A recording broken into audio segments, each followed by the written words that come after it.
George could run toy trains and count to 10. How tough could this be?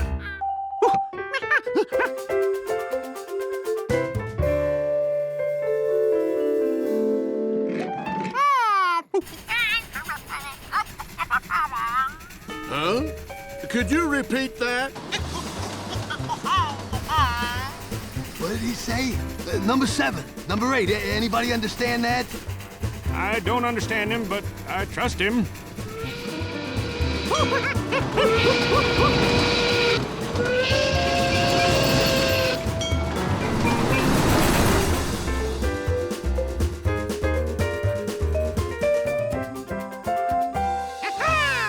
Fast work, Station Master. We're all in order.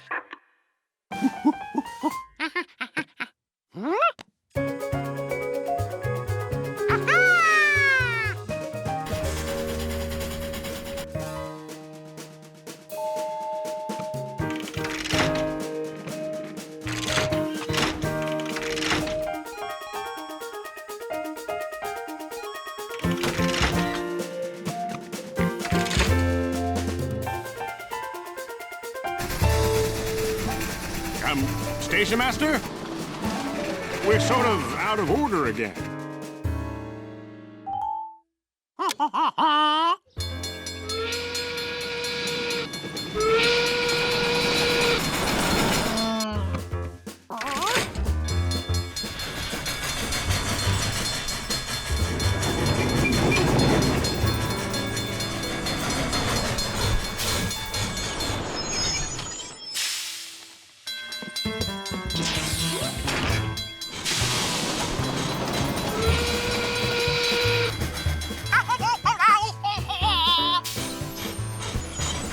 Station Master, you did say reverse, didn't you?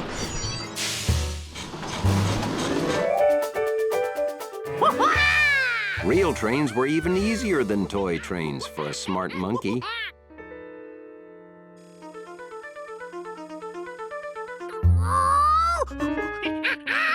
All he had to do was simply move the number 5 train first.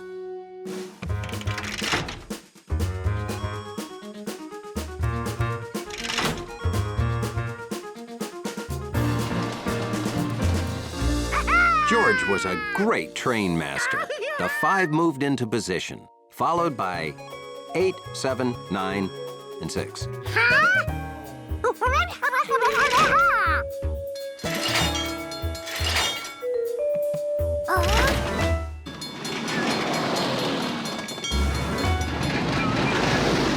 Then 6, 7, 9, 8, and 5. Then 7, 5, 6, 8, 9. 6, 9, 7, 5, 8. 5, 6, 8, 9, 7. 7, 5, 6, 8, 9. 5, 6, 8, 9, 7, 8, 7, 9, 5, 6. 5, 6, 5, 7, 5, 6, 8, 9, and then 356? Is it just me, or did that sound like a monkey? This wasn't like his toy trains anymore. George needed help. Flint was right outside comparing jelly sandwiches, unaware that a little monkey needed him. George didn't know why that warning bell wasn't going off. See, if the whole sandwiches are equal, the halves must be too, right?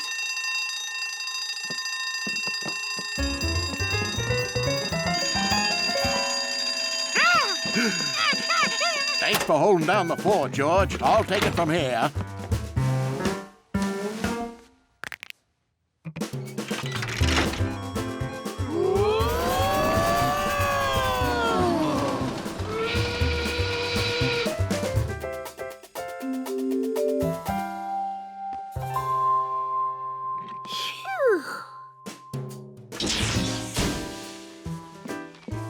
That was the craziest train ride ever. You wouldn't believe it, George.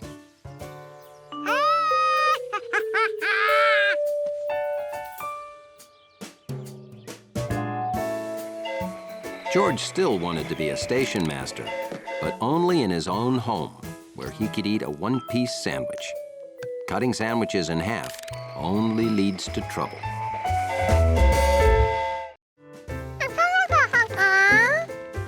Sure, you can play with that stuff. But don't ride the unicycle without a helmet.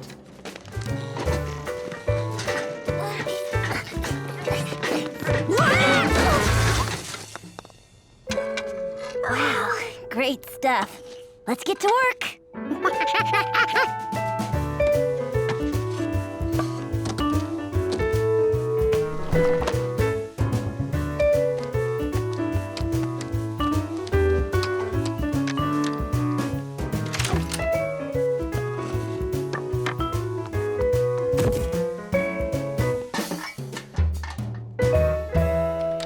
Betsy, Aunt Margaret says to be home for dinner in an hour.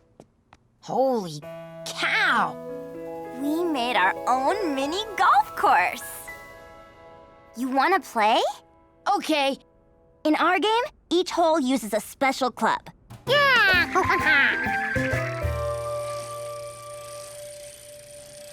You'll never get it through there. You kept hitting the windmill yesterday.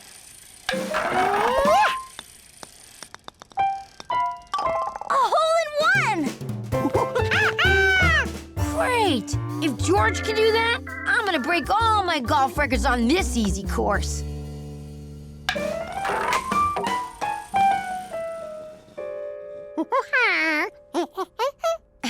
George, thanks, but I really don't need help on this.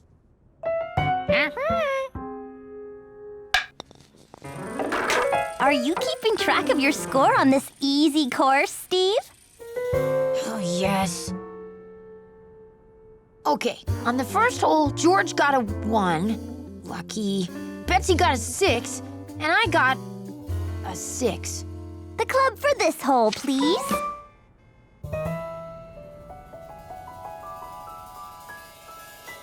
Here we go. Whoa. Oh.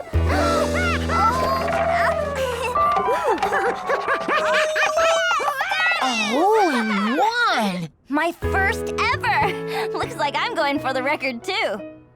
Okay, here comes my hole in one.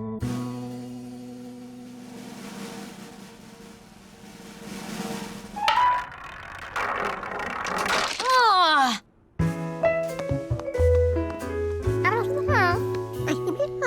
Uh-huh. Uh-huh. Uh-huh.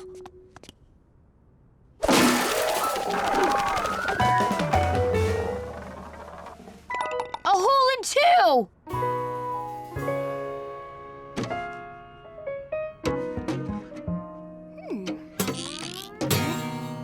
All right.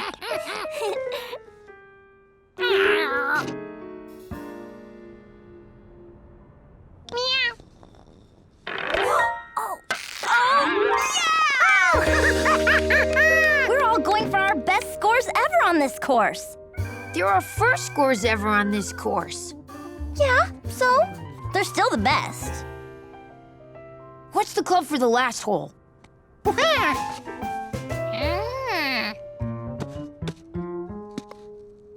No club. It's a blowhole. Get it? Whale? Blowhole? Okay. Going around and through the house. Oh, oh, oh, oh, oh. Perfect.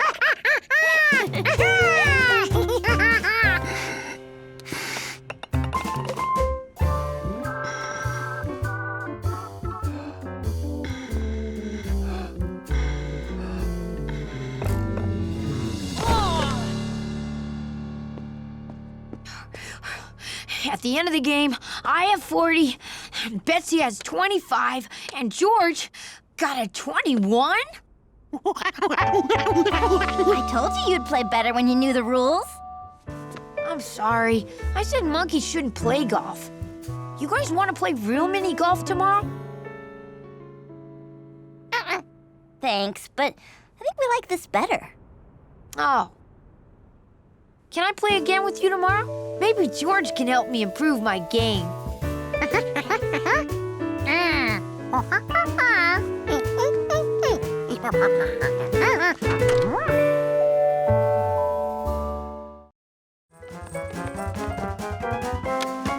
George thought it was nice of Hunley to notice what a rush he was in.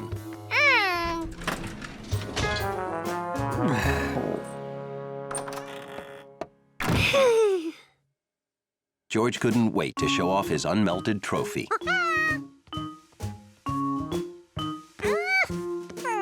The yellow hat was gone, so the man wasn't home. George figured he'd impress Compass. Pigeons like interesting things.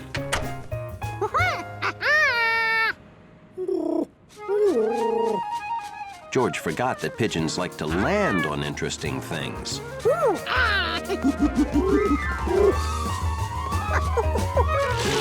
When it landed, the ice cream took on a whole new shape.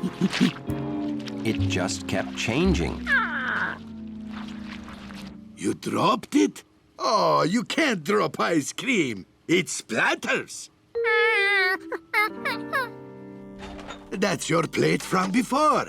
It refroze. I give you a nice new one.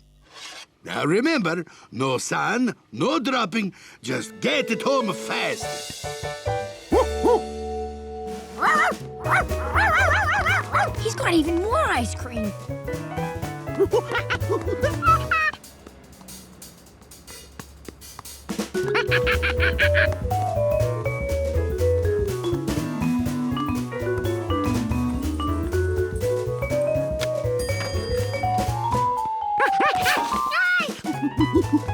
Another plate. Curious.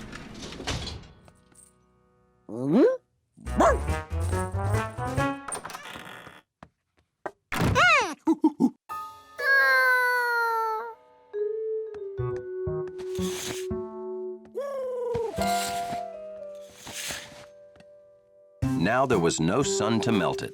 All George had to do was wait for the man with the yellow hat to come home. A lobby leaf.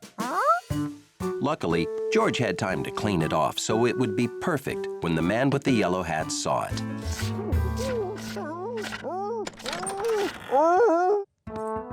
Luckily for curious Hunley, George wanted to show off his trophy.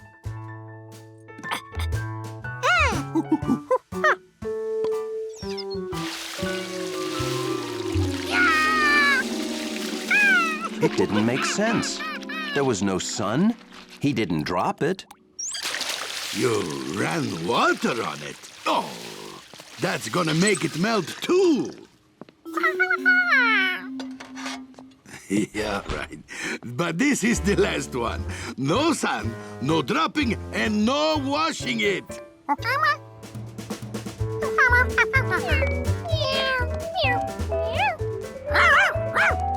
Hey, how much ice cream can one monkey eat alone? I think he's gonna share this time. Come on!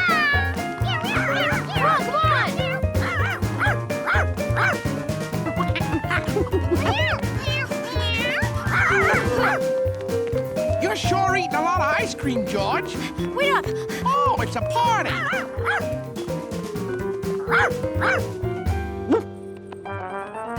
Be a good neighbor, monkey. Share. You've already had so much. Let's get him!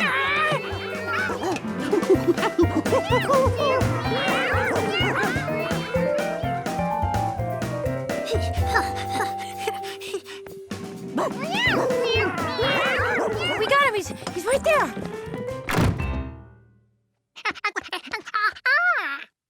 Trophies? You got that as a trophy? Well, let me get a picture.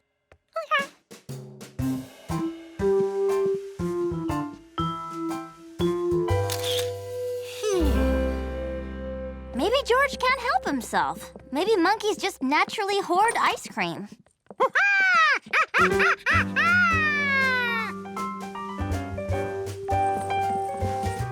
Oh boy, this looks great!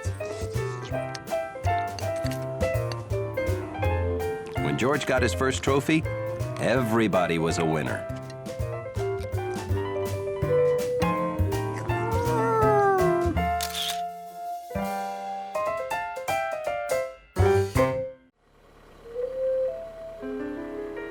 Oh, hiya, George.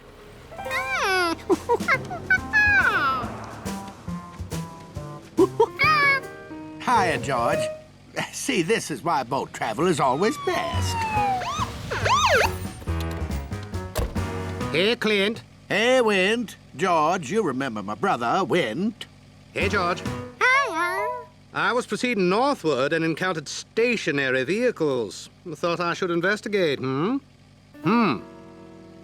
That's not right.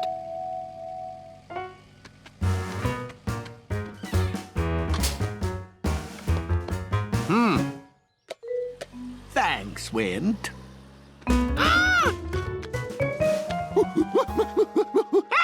Oh, did you do this?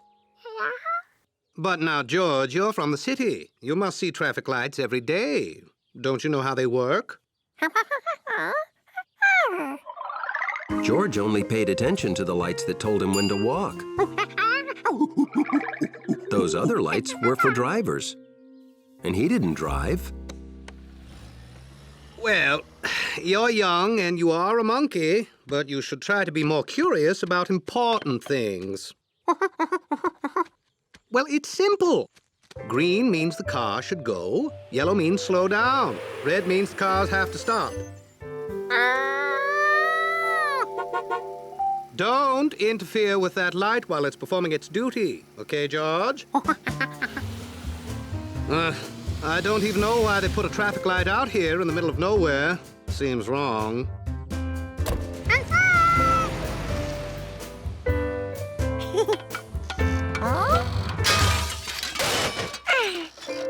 The light was out.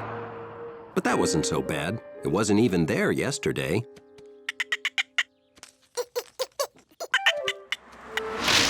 Except that yesterday, Jumpy had his branch bridge to cross the road on.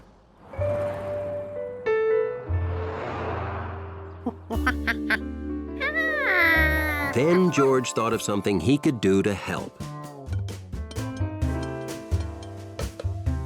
Since George now understood how a traffic light worked, he was ready to be one.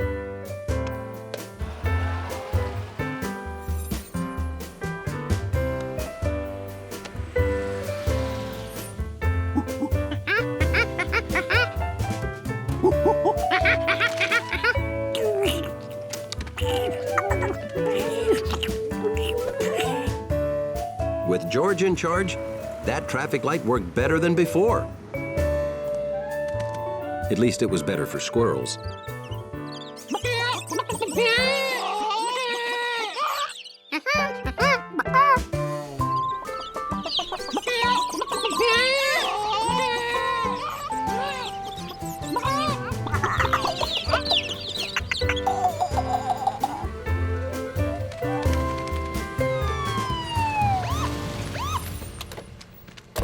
George, you promised to let that light perform its duty.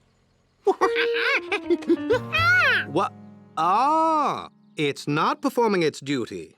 I apologize, George, but get down.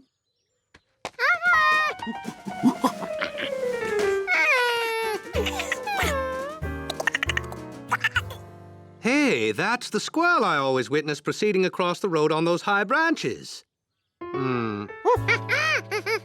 Oh, did they cut off his squirrel crossing for that light? We don't even need this light. There's hardly any traffic. Yeah, well, George, squirrel, chicken, and chicks too. I am going to see that this situation is resolved. That's my job. It turned out they'd put that light up on the wrong corner. It was meant to go up in the middle of town. Wint Quint and Clint Quint put up a temporary squirrel bridge until the tree branches could grow back.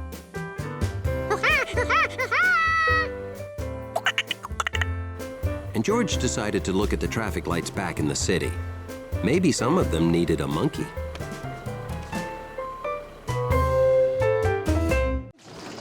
George found a big flat rope. A rope this big must have something very important tied to the other end.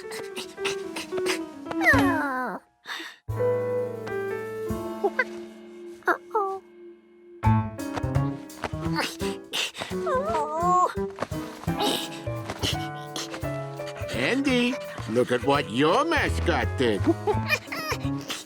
I'll show you a trick. Push that button.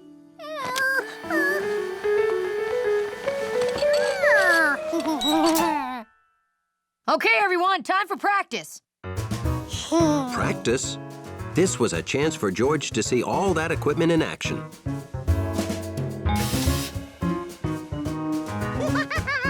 So George helped test the airbag.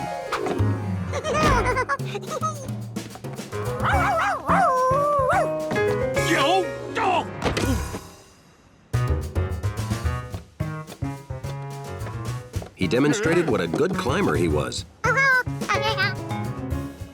He learned what a pike pole could do.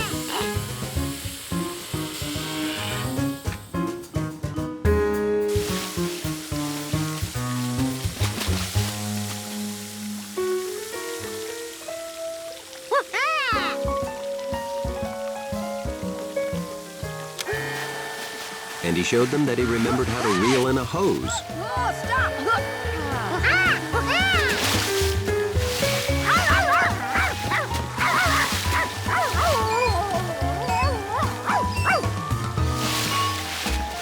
Maybe we're not ready for a mascot. Rescue request. A pigeon is stuck in a whale. Don't say it. Oh, I'm so glad you came quickly. Hello, George. What's the problem? Up there. The pigeon flies out, but then flies right back in. It's like he has no sense of direction. That sounded a lot like a pigeon that George knew. And that sounded like a bad pigeon imitation Compass had heard before. That monkey has more friends than I do. He's free. He's gonna fly right out the window.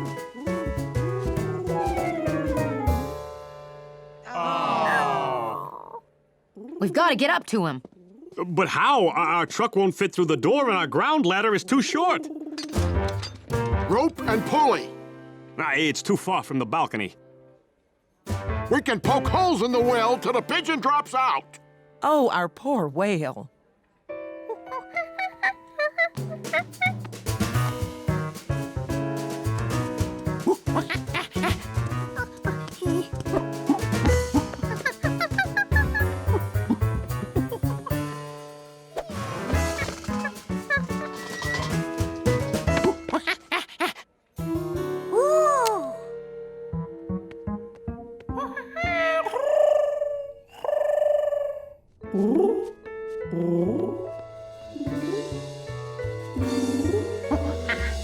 Compass was very happy to see a familiar, whatever George was.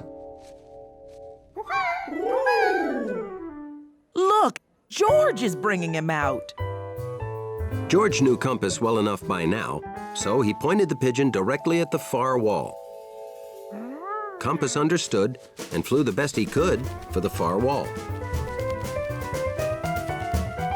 And of course, missed completely.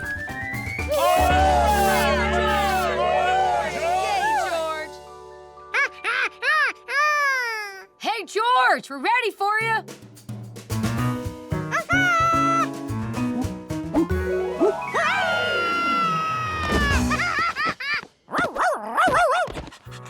Guess it's time to take George home and find that dog's owner. I can tell you where Chucky lives.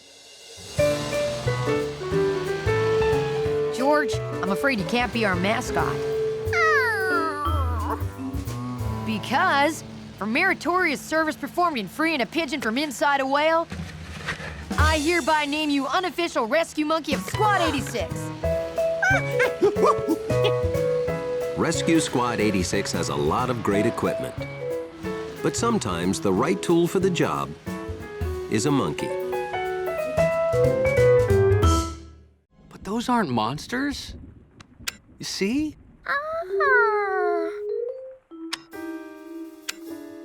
They're the same things in the dark as they are in the light. Your imagination got the best of you, George. But you know what? I have something to make you feel better. Your own personal nightlight. Now you'll never be afraid in the dark. All right, good night, George.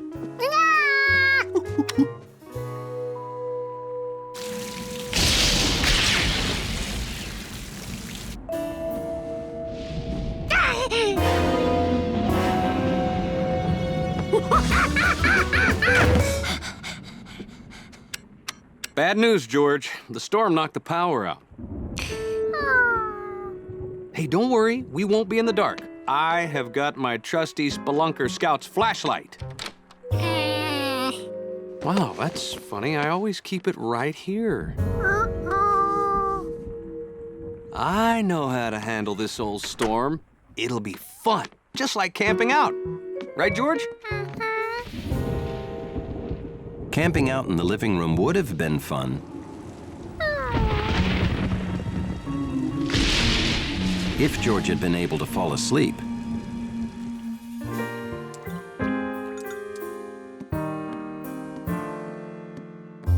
No, still no electricity, George. Yep, that last big storm knocked it out for 4 whole days. But don't worry, I know my flashlight is around here somewhere. George knew he had to get that flashlight back if he wanted to sleep tonight. But the thought of going back to that cave alone was too scary.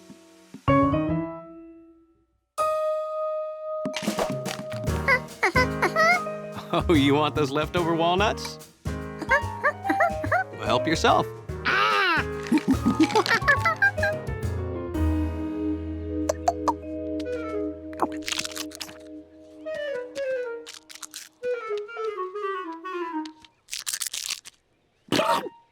George had led Jumpy to the cave. Now he had to get the squirrel to follow him inside.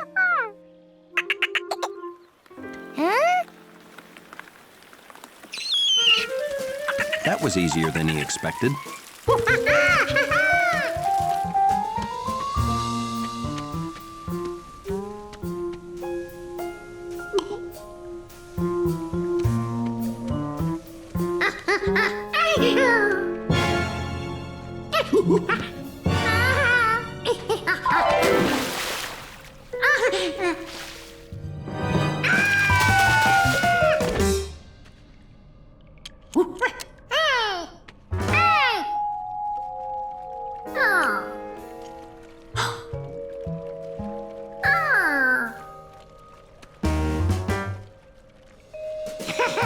The man with the yellow hat was right.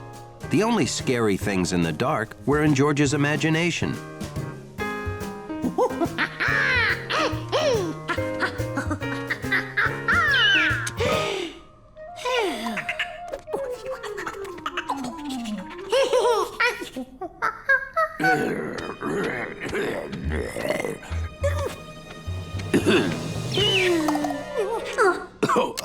Sorry. I didn't frighten you, did I, George?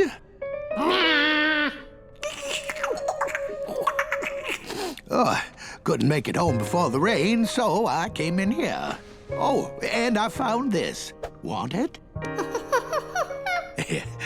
I've been exploring this cave since I was a boy. Come on, I'll show you around.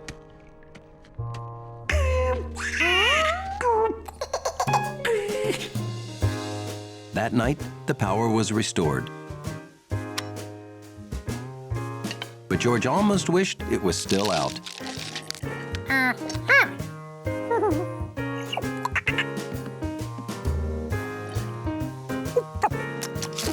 And so, after a day of spooky shadows and strange shapes and sounds, George found that he never felt so at home as he did right then, in the dark.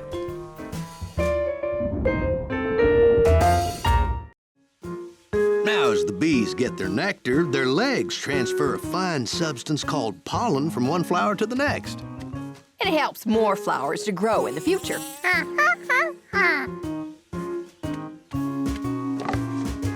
Here at the hive, the nectar turns into the bees' food supply. Can you guess what it's called, George? Honey, George.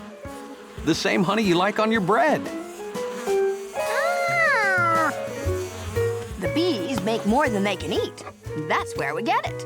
Here's another jar for you. Enjoy. George was amazed something so tasty came from something he'd been afraid of. He wanted to say thanks. Not too close, George. Bees will get angry if you disturb their hive. I'm staying to help with the hives, George. I'll be home soon.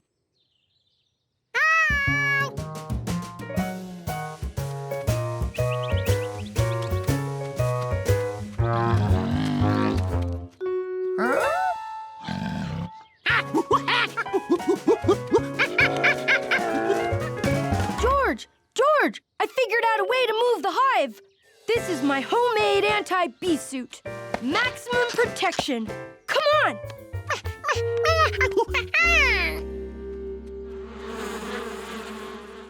I jump on this plank to launch these mud balls. They knock the hive loose. It falls in the can. Then I take it to Mr. Rankin's.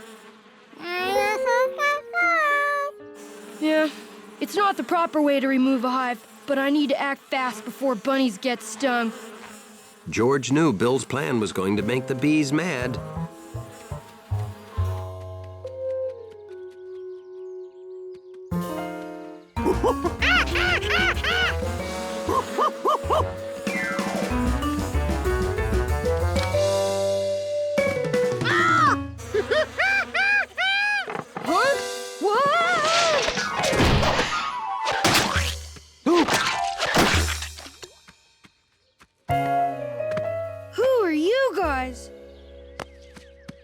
Now, Bill, you know there's a proper way to remove a hive.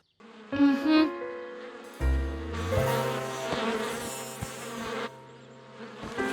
Let's get those bunnies somewhere safe and call professional bee removers, huh?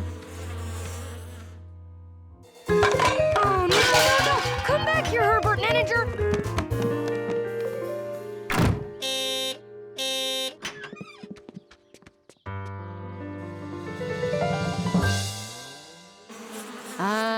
Yup. That's a hive, all right. But I can't help you. Why not? Too many branches in the way. You'll have to get a tree trimmer to cut them before I go up there.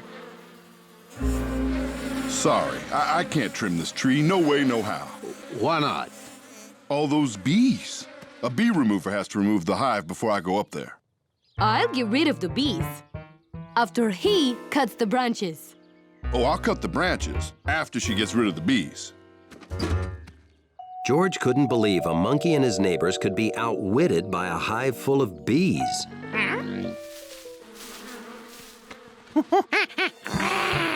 Oh, that is a good bear imitation. Yeah, I was telling George earlier that nobody's seen a bear around here for... Whoa!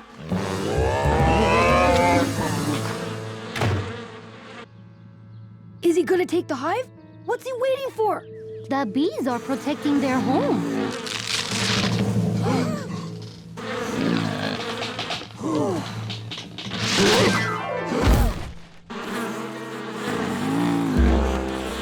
I suggest we wait in here until the bees disperse.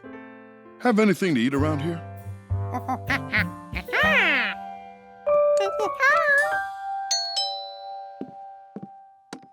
Animal control. I got a call about a bear in a yard up a tree. Wow, look at that. Nobody's seen a bear around here in 40 years. Mm-hmm. All of us experts here and a hungry baby bear solved the whole problem. You were right about the bear all along, George. George hoped he would see the bear again someday. Maybe they could share another honey sandwich.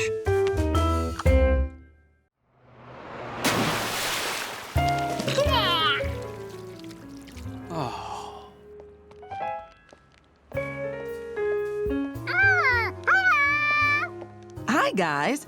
Oh, you're looking good, George. Well, at least the right half of you is. I guess someone's due for half a bath. I wish, but George won't take a bath anymore. I don't get it. Maybe George feels he's getting too old for a bath. Of course, that's it.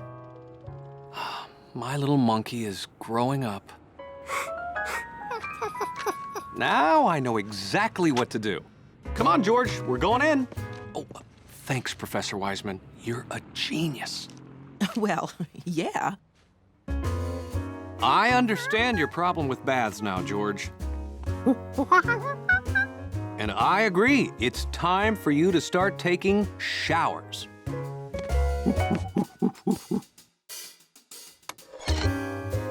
Turn on the water, George, and see what happens. Oh. George. George. Okay. Won't take baths, won't take showers. I need to take a walk and not think about any problems for a while.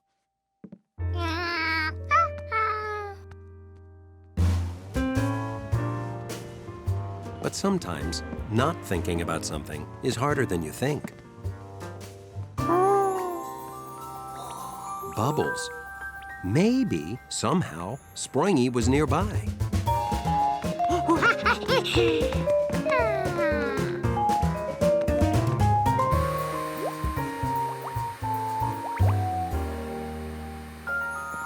Hi, Betsy. Hi, Steve. Hello. Betsy made pretty good bubbles, but she was no plastic frog. Hey, George, we're washing dogs to make money. Want to help? Yeah, George, why don't you help? There's soap and water and bubbles and soap. Great. George can help me make bubbles to attract dirty customers.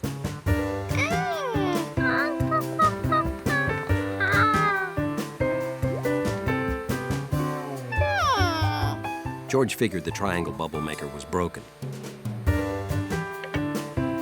But a square bubble would be just as good.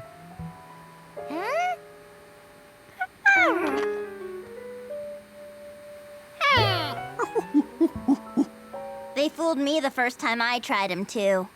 It doesn't matter what shape bubble maker you use. They'll always turn out round.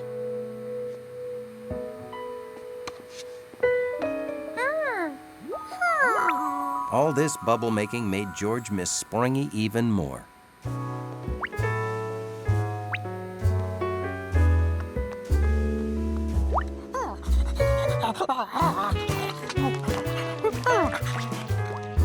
Chucky, you're more mud than dog. Hey, George, would you help me? Could you wash Sharky's ball? Don't be shy about getting some of that clean water on yourself.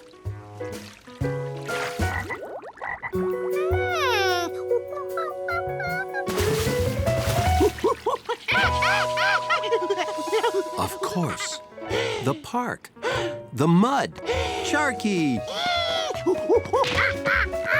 Oh, no, you're getting dirtier.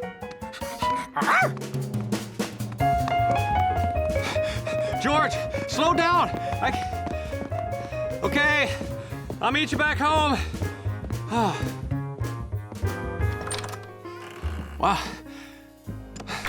you beat me home. Why were we racing?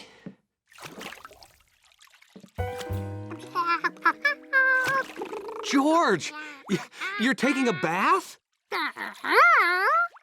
Okay then, enjoy. Wow. I wonder what that was all about. A bath just wouldn't be a bath without Bubbles and Springy.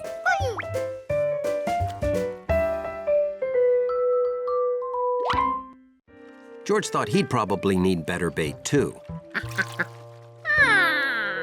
Well, first he'd need bait.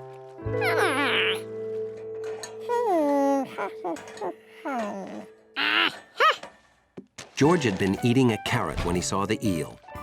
Maybe eels like carrots, too. Or other favorite monkey foods.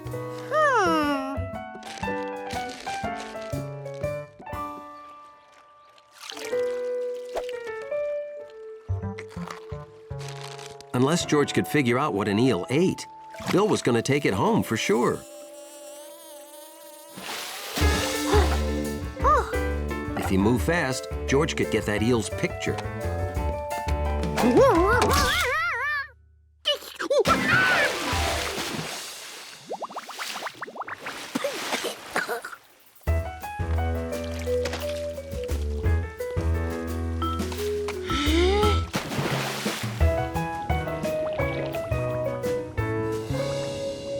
George! I've got something! Wow, it's heavy!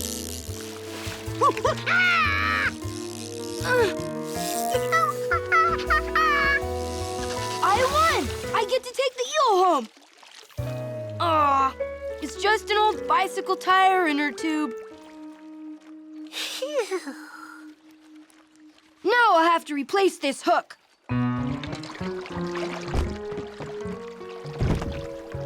I'll be right back. You're not gonna have time to beat me!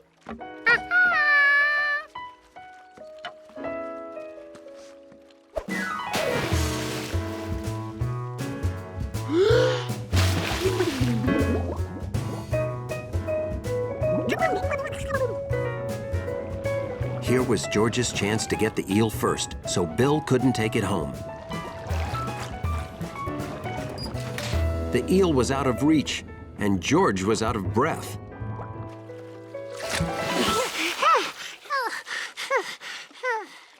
This looked bad. Soon, Bill would be back with his new hook.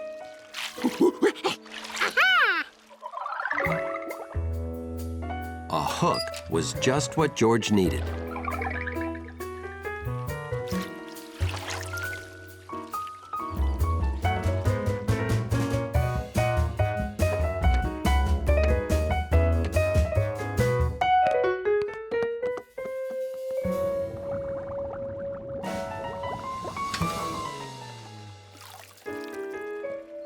Now, if only he could get the water to sit still.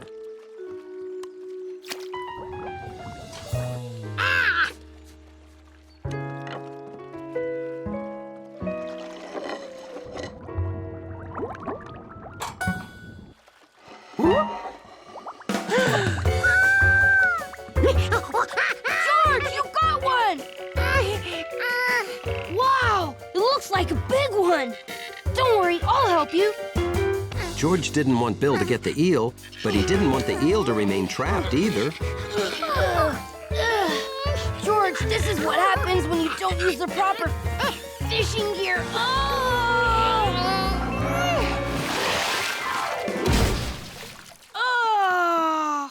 It's just an old cage.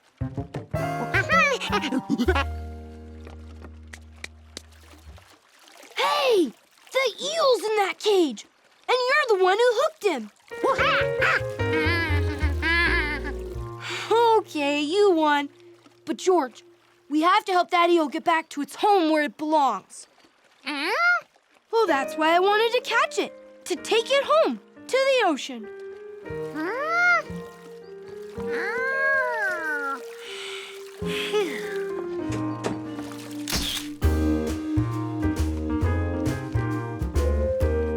Being a city kid, you don't know this, but eels travel from fresh water to the ocean to spawn. Bon voyage, Mr. Eel! That's the proper way to say goodbye to someone headed out on the ocean.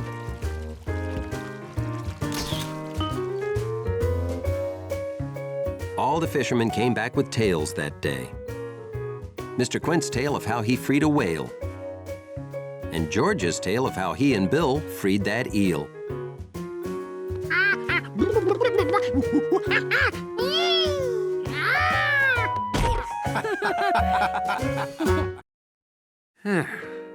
Perfect pyramid.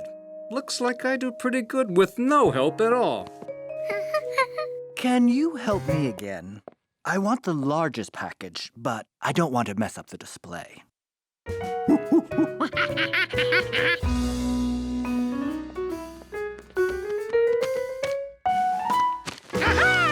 No, the package under that one. No, the package under that one.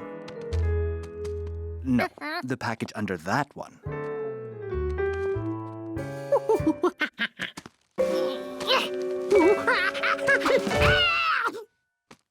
Thanks so much. This is such a fun, unusual store.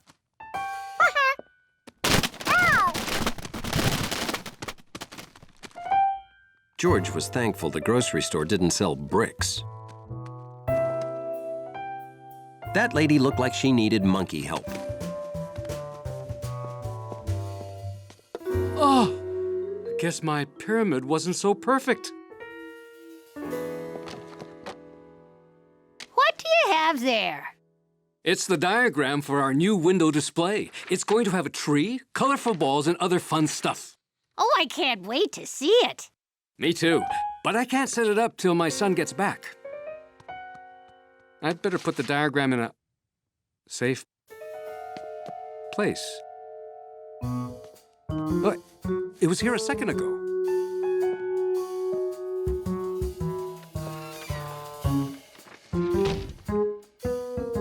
The grocer didn't have to wait for his son. George would set up that window display for him. First, he looked for a tree. He found one behind the boxes.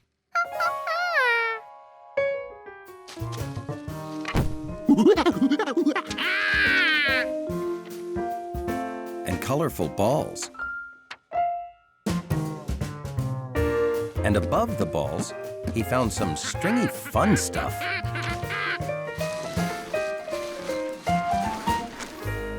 That diagram couldn't just get up and walk away.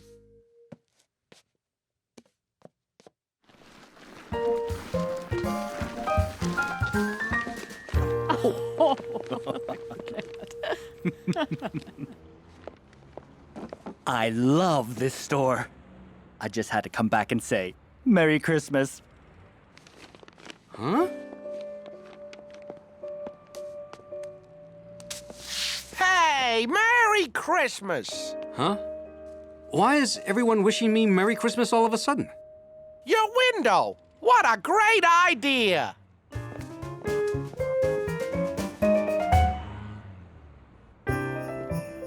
Huh?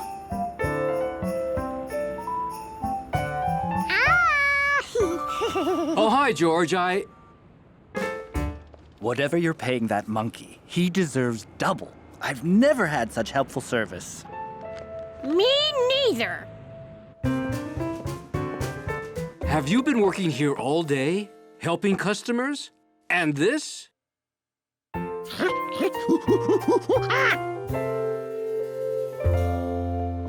Hey, Dad, this window display you came up with is pulling in customers. The store's crowded. It is. I guess this is our first annual Christmas in July sale, built by our Employee of the Month, George. Now can we get out of this window? It's July. I'm roasting.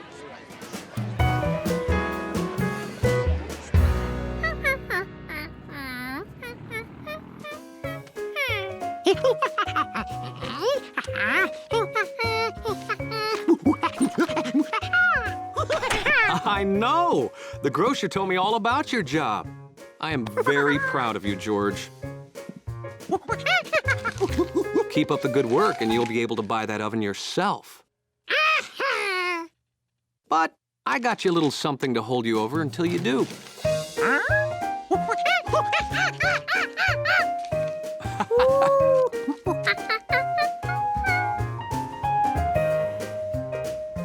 This icing is great. Maybe it came from something no one had ever seen.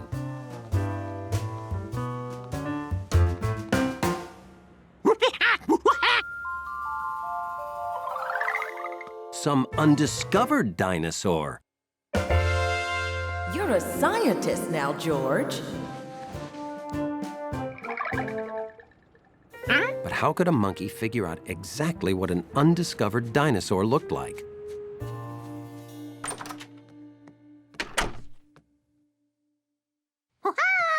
Hi, George.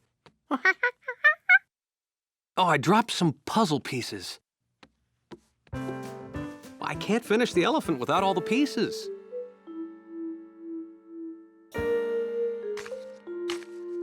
The pieces George found didn't look like pieces of elephant. You found them!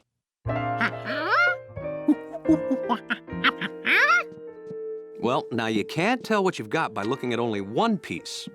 You have to put them all together. See? So to see what his discovery looked like, George had to find the rest of the bones. If he found one bone in the park, the rest must be close by.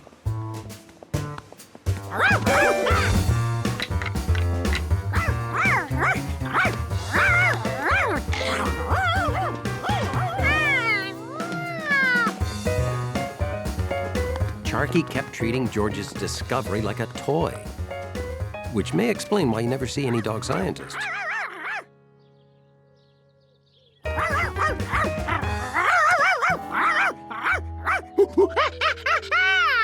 She didn't have it. Her paws were dirty. She buried it.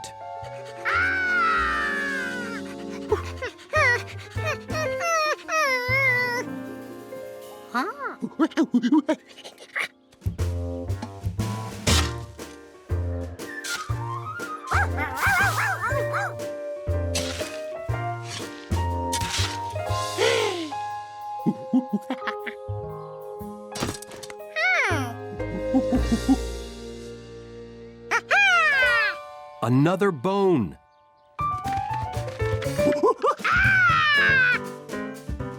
This was George's very own dinosaur dig site. A dinosaur waiting for millions of years to be found. But something wasn't right. The bones were all alike.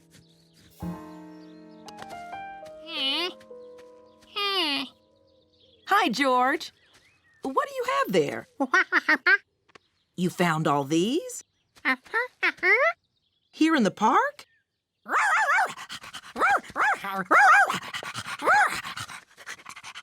Sharky, so this is where you've been hiding all your chew toys. Ha! Those are Sharky's missing bones, all right. And we just bought her a brand new one, too.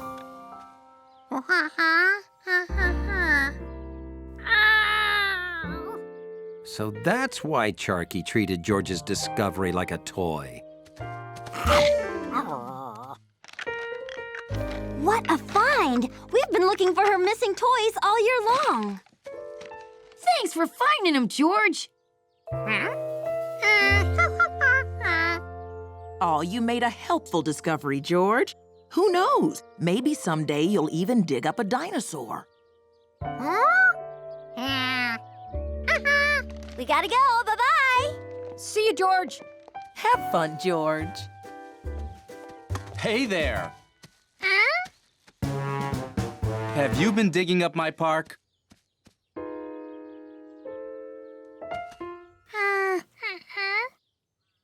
Then you've got a hole to fill in.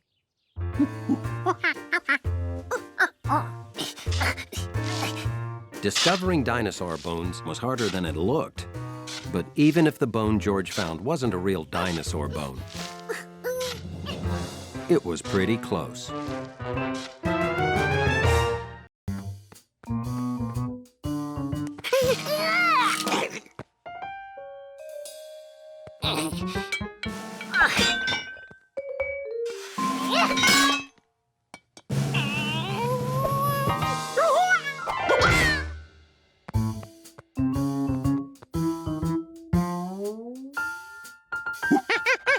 So you want to grow big and strong like me, huh?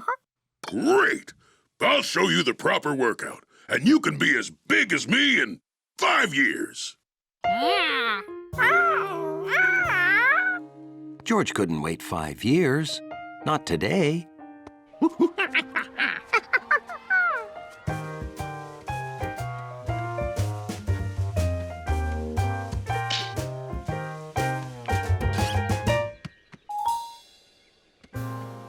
One, two, three, 4.5.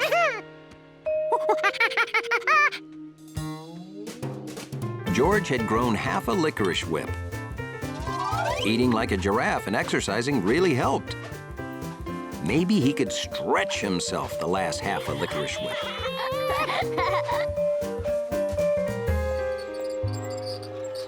That's it, honey. Go to sleep. Nothing makes you grow like a good sleep. And I want you to grow up to be big and healthy.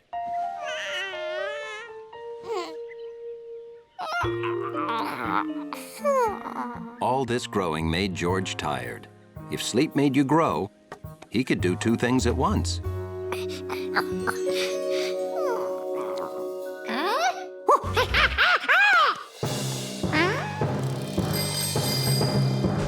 Sleep made George grow a lot, at least in his dream. I'm sorry. You can't ride the Turbo Python 3000. You're too big.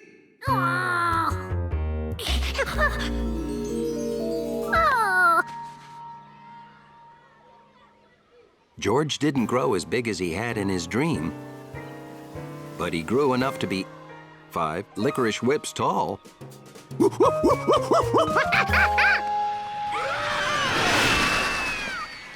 hat! I lost my hat! Seeing Betsy lose her hat reminded the man with the yellow hat of that fateful day. My hat! I lost my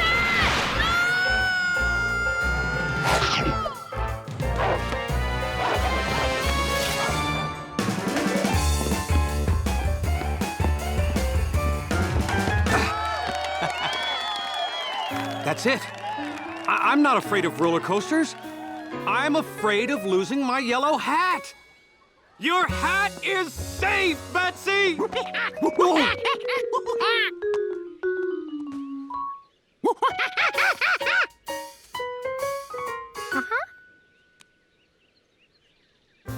One, 2, 3, 4, 5. You grew already?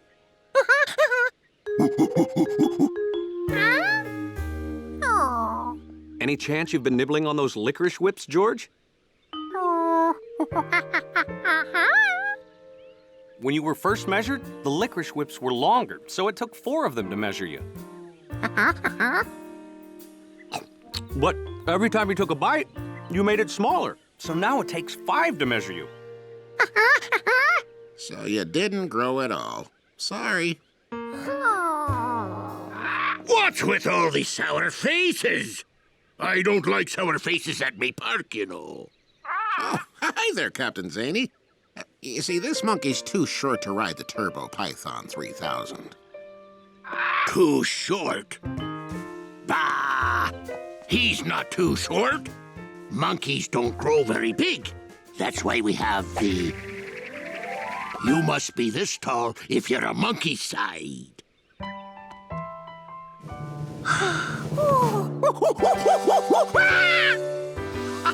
You can ride, George, and I'm coming with you. But first, give me all your licorice.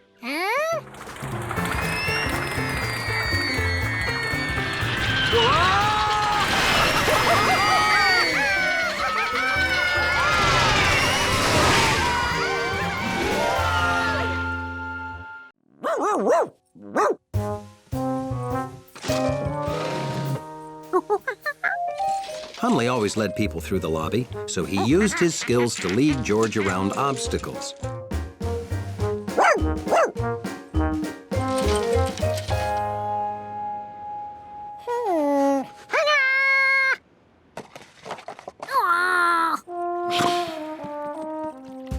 There was more to monkey-sitting George than guiding him around the furniture.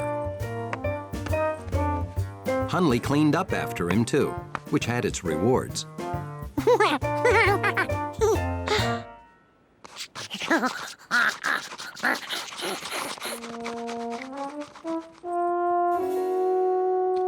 He also helped with those itches that George couldn't reach.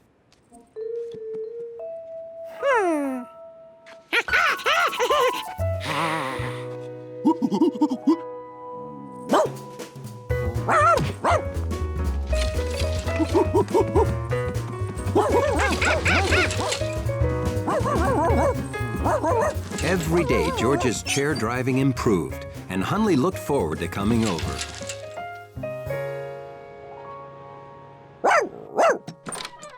Good morning to you too, Hunley. And then, something changed. Remember, use the crutches, don't step on your cast, and be a good little monkey and dachshund. They taught George to use the crutches in the hospital. But he needed practice.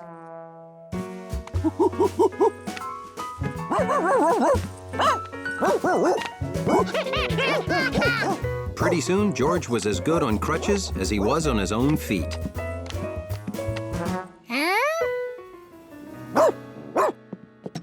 And as soon as he got really good... Good news, Hunley. George is allowed to walk on his cast now.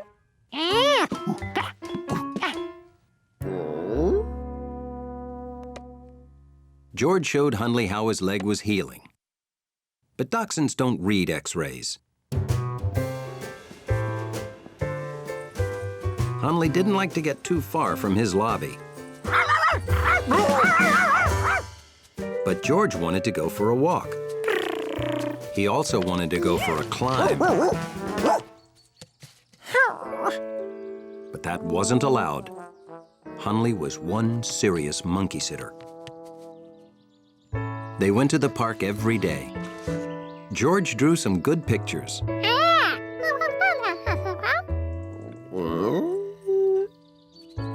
And Hunley discovered he liked lying on grass and taking slow strolls with a monkey.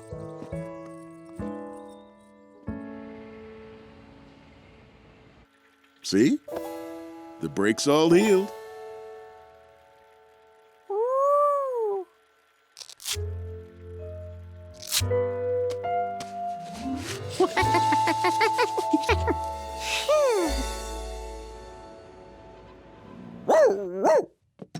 Well, hello.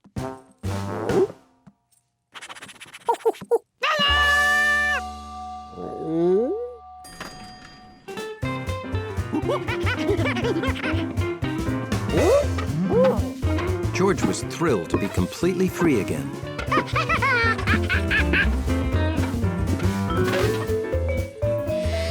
Back to normal, I see. Good as new.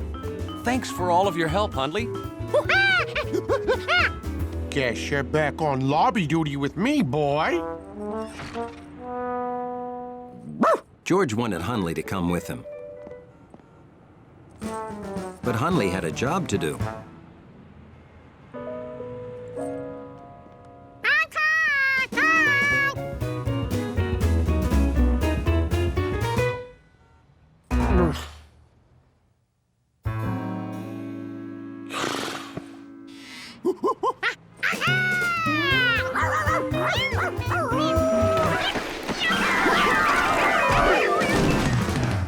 George brought his friends back so he and Hunley could be together.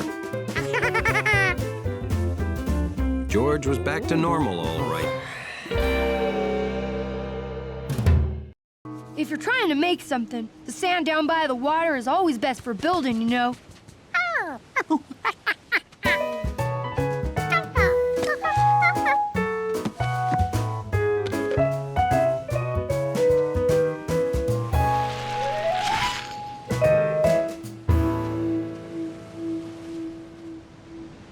This sand felt different. That other sand was obviously broken.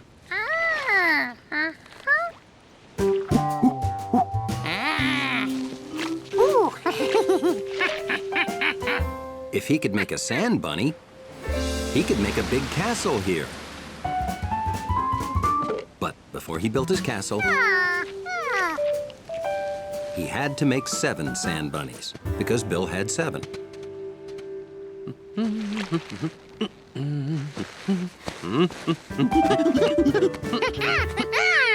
Don't look yet, I'm not done. George brought the man with the yellow hat down to see his bunny sand sculptures.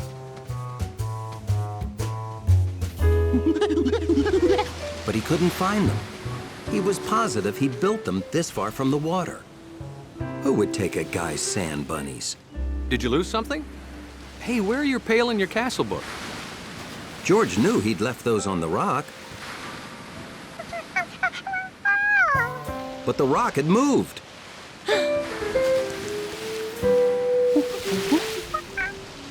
That rock used to be out of the water, didn't it? You know what happened, George?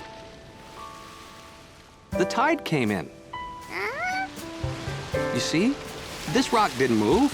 When the tide's in, the waves reach higher up the beach.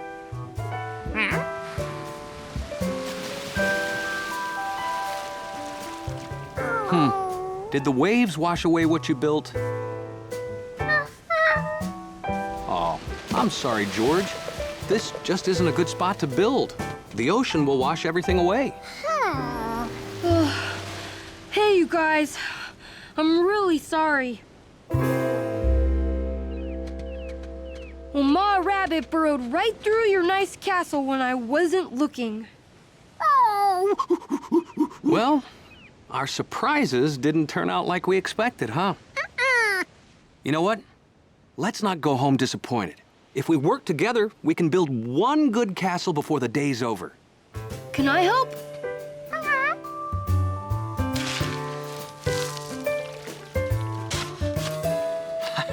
See?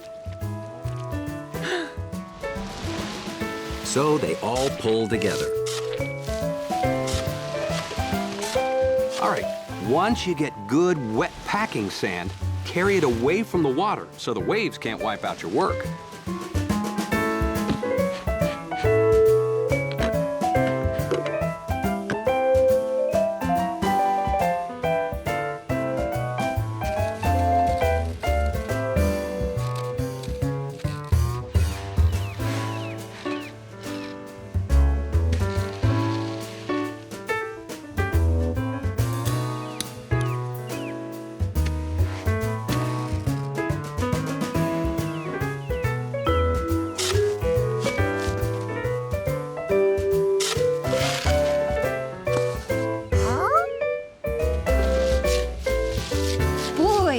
You city kids sure are handy with your feet.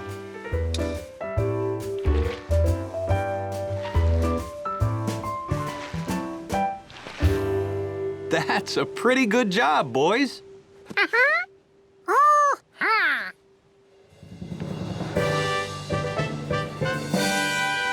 And Ma Rabbit won't burrow through it because she has her own doorway. Well, time to pack up. George, put anything wet or sandy in the trunk for the trip home.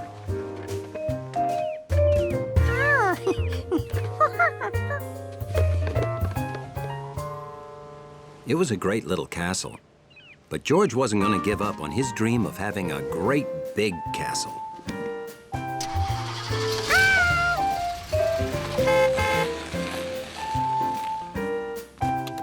Even if it took all summer, he would keep looking for just the right place to build his castle. And when he found that perfect spot, he wanted to be prepared. George!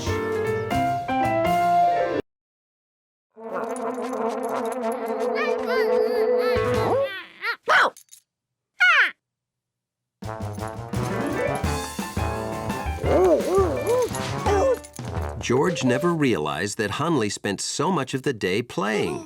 This was fun. Only his hands weren't used to being dog paws. George realized he needed a few small changes to be a good dog.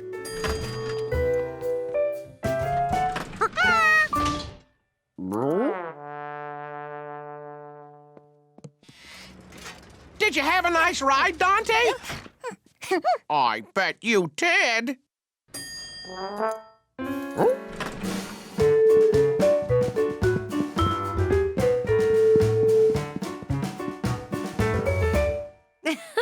Well, what is this?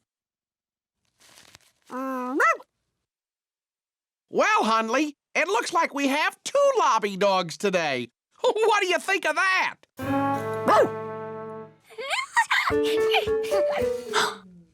Say bye-bye, doggies.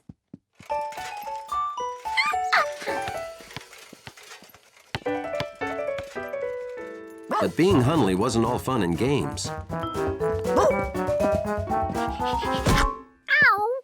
It helped to be long and low to do this job.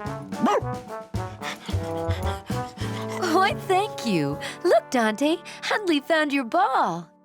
Good dog. George wanted to be a good dog, too, just like his new hero, Hunley. Hold the elevator.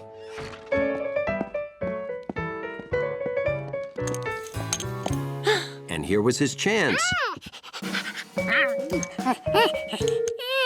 But picking up things with your mouth was harder than it looked. That's a baby, right? Hi, baby.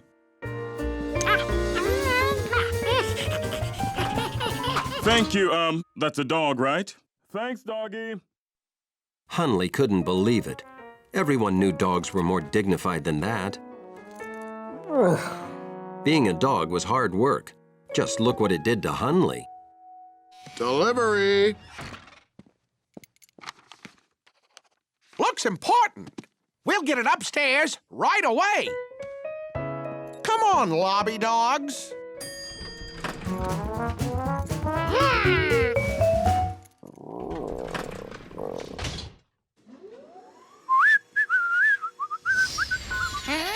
Uh-oh. Hey, looks like we're stuck. Oh. It's okay, Hunley. We can handle this. I'll sound the alarm. Uh-oh. Oh. There's only one way out. But we need somebody who can monkey up. Say. You've been such a good dog, George. I almost forgot you were a monkey. George had almost forgotten he was a monkey, too. There were things monkeys could easily do that no one else could.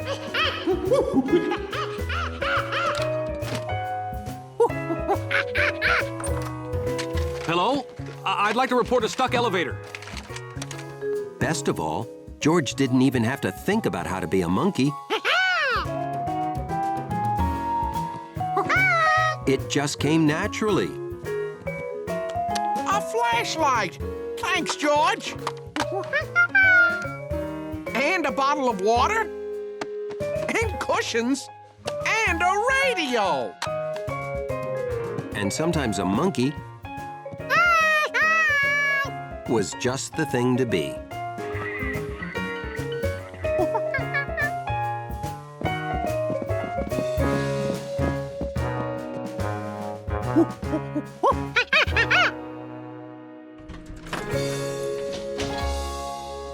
George! You did it! Thanks, George! Even Hunley thought George was pretty amazing. He might even make a good dog someday. But George didn't want to be a dog anymore. All he wanted was to take a bath, brush his teeth, and go to bed in his nice, clean room.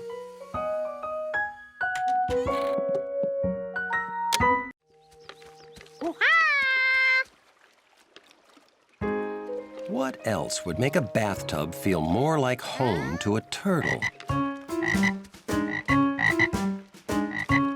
Frogs.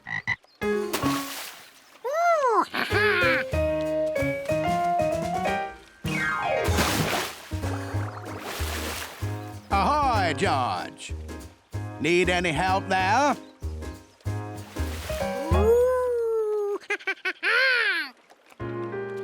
Oh, these? Here you go. The flippers look like frog feet.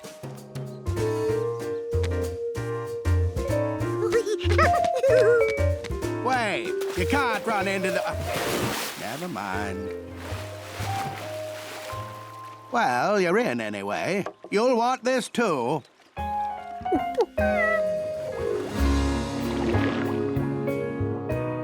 flippers helped him swim fast enough to catch up with frogs. It also helped that the frogs had never seen another frog so big and hairy before.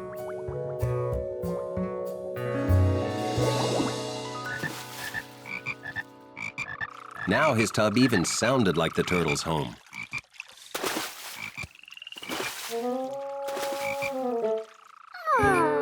Maybe sand and snails and frogs just weren't enough.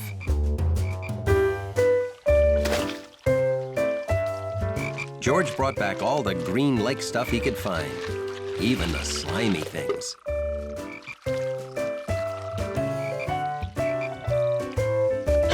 He'd accidentally caught a fish. The turtle had to like that.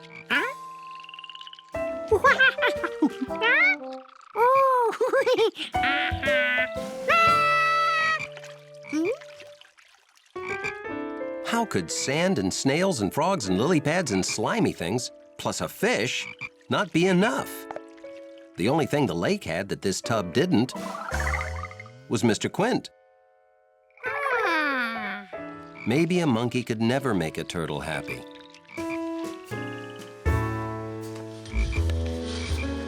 Except by leaving it alone. So George decided to go back to what he was doing in the first place, searching for Bill's lost disc.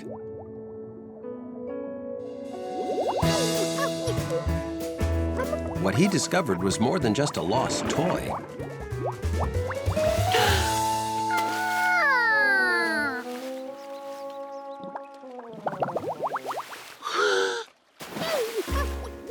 And they could hold their breath for a long, long time. Much longer than a monkey.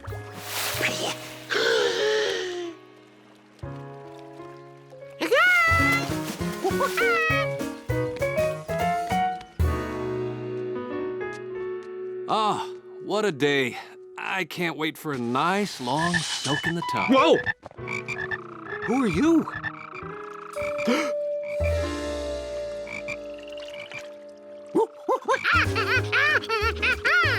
George, has it really been that long since I cleaned the tub, or did you do this?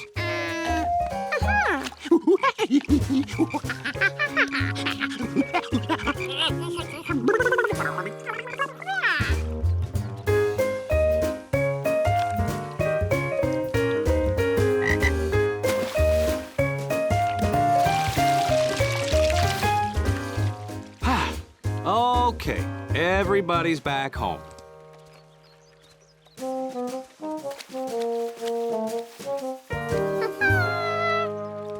I hope you've learned there's more to a happy home than just a dirty bathtub. Thinking back, George realized even though it would be fun to have worms living under his bed, they'd be happier in their own home, dirt. Still, it was exciting to think new friends might turn up right in your own backyard. Or even under it.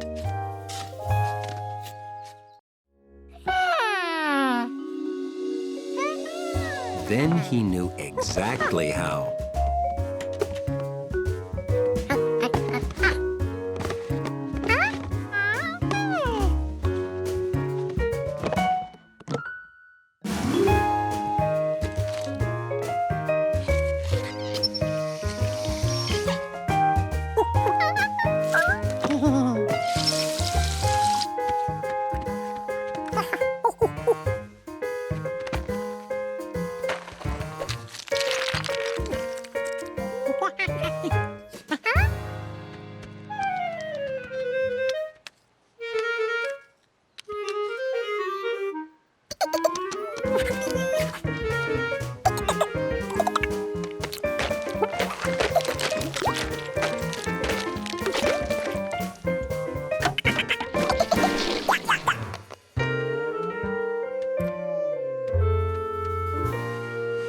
I'm afraid it's going to be even colder tomorrow.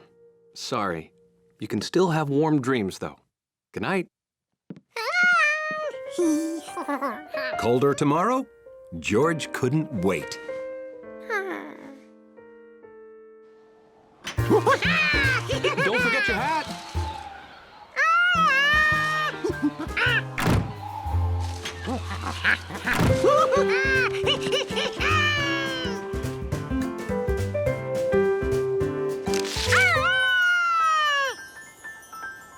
George's plan was working.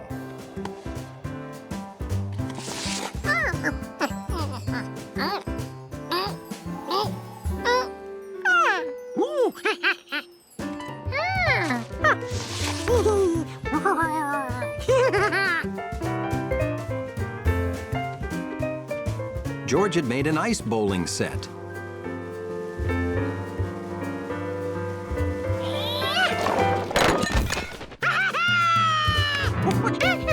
He was finally having fun.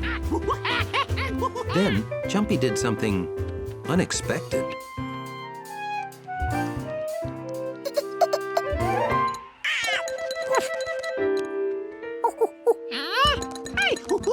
At first, George thought squirrels must really hate bowling.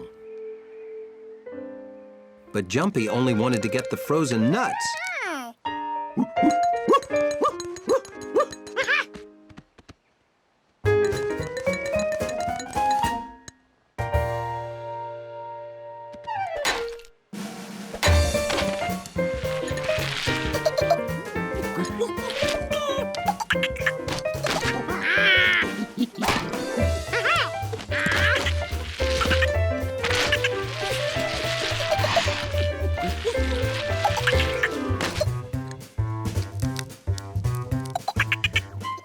George and Jumpy played nut hockey till the sun went down.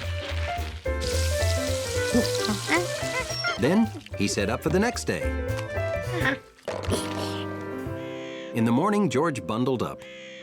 You're not gonna need that hat and scarf. It's warmer today.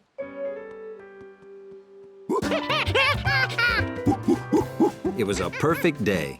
It turned out winter could be fun.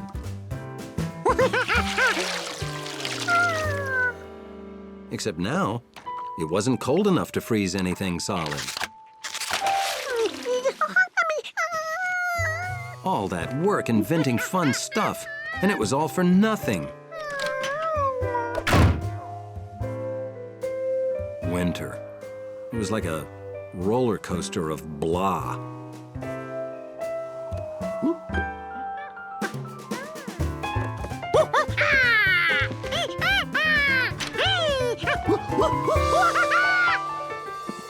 It started already? We're supposed to get a ton of snow tonight. Well, good thing I bought a new shovel. Maybe inventing stuff wasn't all for nothing. It helped him survive the dull of winter till the first snow. George, it's snowing in the house. Yeah, winter is a roller coaster.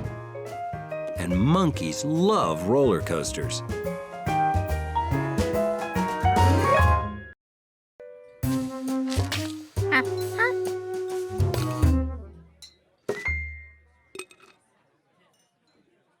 I guess he doesn't want us filling up before the meal. To measure the marks on the door, George needed something longer.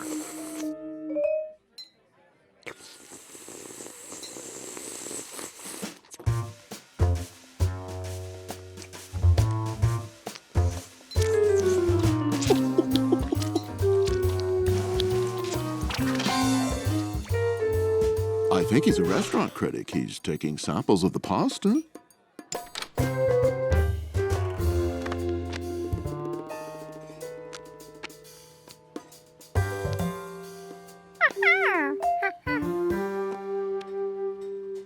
The scratches had depth, too. How could George measure that?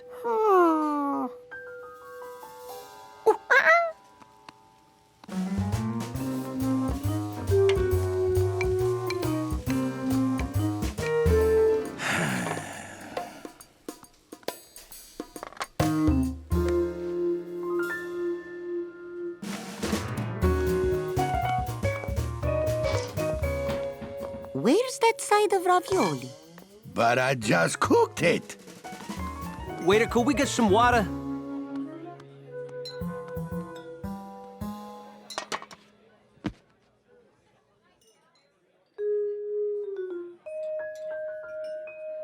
Now he's reviewing the ravioli. He seems to like it better than the spaghetti. That he just dragged along the floor. The scratches on the booth were shorter than those on the door, and they were a lot deeper, too. George proved the scratches were different. Gnocchi was innocent.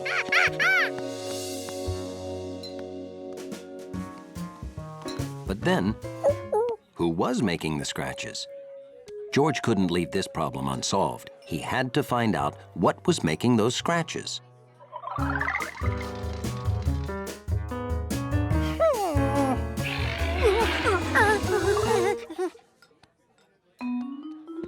There was no evidence of a bear or dinosaur break-in. Where is our garlic bread? We ordered it quite some time ago. I think your waiter is quite lazy. Oh, I am so sorry. Mi scusi. I will get it now. Oh, he's not the waiter. He's reviewing the restaurant for the newspaper. Don't be silly. Well, it's true. He really likes the ravioli.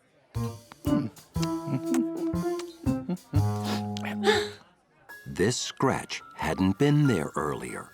It was brand new. This is the most thorough reviewer I have ever seen. Well, that's not a restaurant critic or a waiter. It's a monkey. A great scientist wouldn't let a problem get the best of him. George had to calm down and use his head.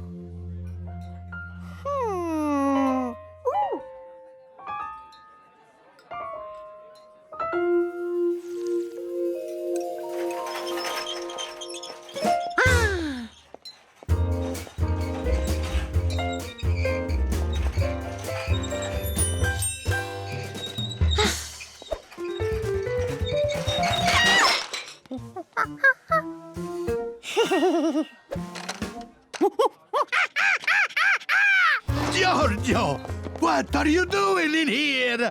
They know him. He's not a monkey. That guy was so wrong.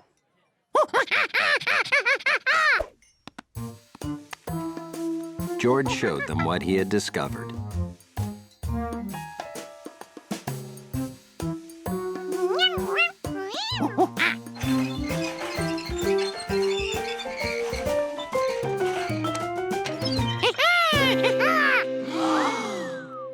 Oh, Giorgio, oh, I love this kid. You are proving Gnocchi is innocent. I'm so happy. I'm gonna make 2 trays of cannoli. Exactly. Cannoli for everyone on the house.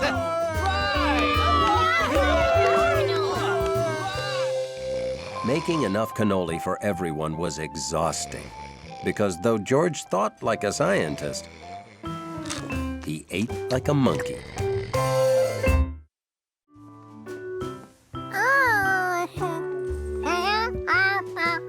We have to help put this all back. Us? I'm going for the record.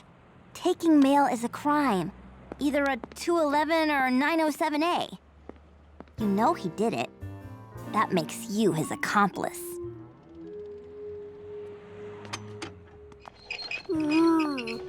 His pursuit of free, fresh fruit had driven him to crime.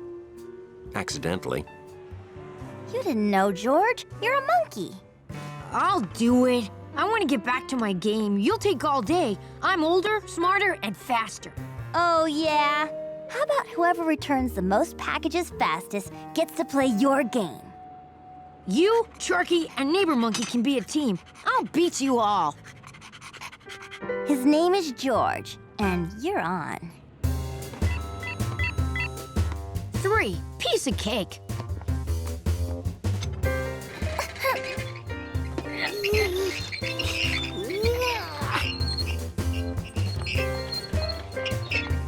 Anything for this building?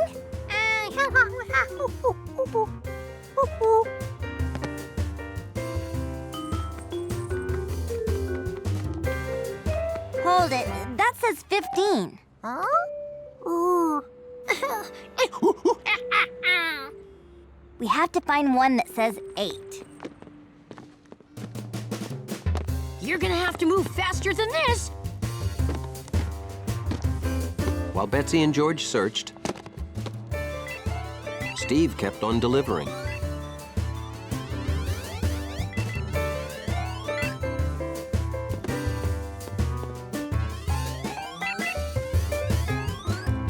don't even have a package for 8.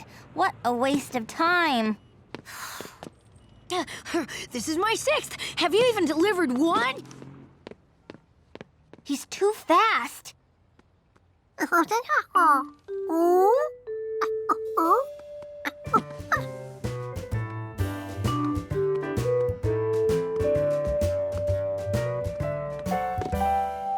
organized them. Good job, George. None for 8, but we have 3 packages for 14. Even numbers are on this side of the street, odd on that side. Okay, let's roll. So they set out to try their system. Chucky helped too. Steve ran fast, but his packages were out of order, while the Monkey Girl dog team delivered their packages in a row.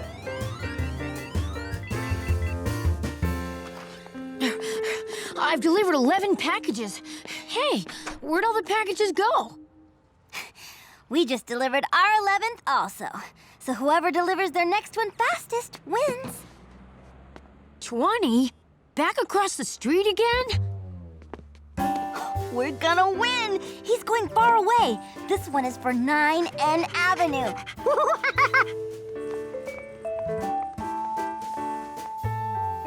There is no 9. What do we do? There's 7 and 11.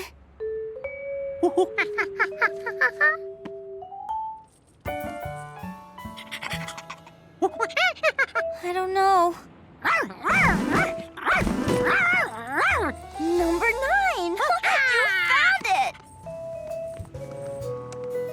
Well, now, I was there when that package was delivered, so someone must have stolen it. Send a policeman. Send 2 policemen. No, 4. I want someone arrested. Found it.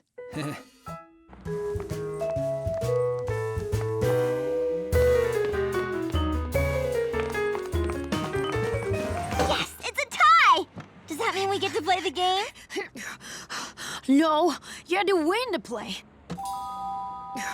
All right, you can play. Yeah, George! We did it! I can't believe it! Where's my game? I left it here. Where could it have gone? I was beating the record and I was on level 7.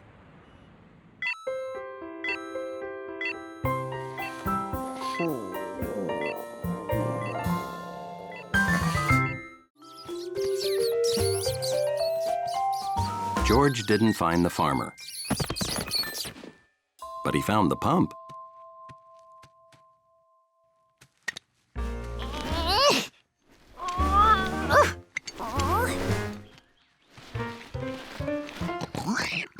This is when good watch pigs go get their farmer.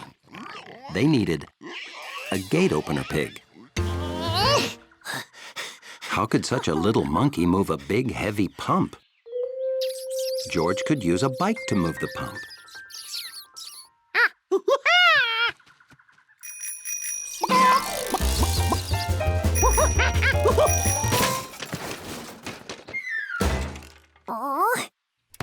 Maybe the wheel should be on the pump and not on the monkey.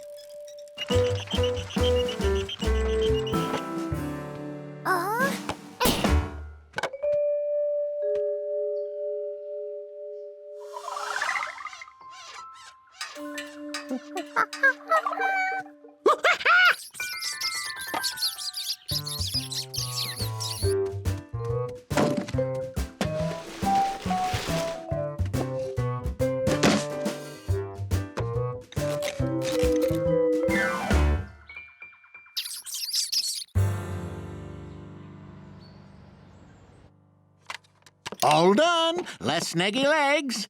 Want me to wrap it?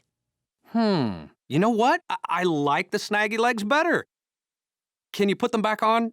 Sorry. No problem. As long as you buy it. I'm thrilled.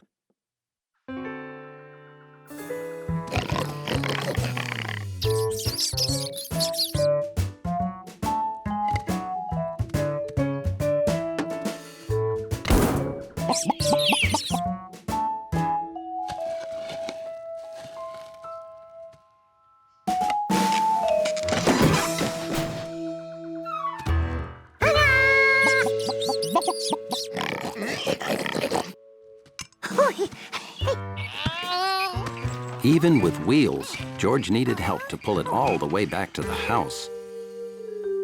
The goat sure liked to pull. He was the perfect choice.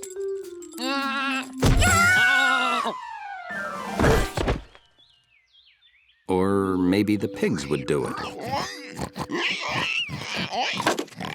But when he opened the gate, they ran to do their watch pig duties and get their farmer. Wasn't there anybody who'd help? The chicks were willing.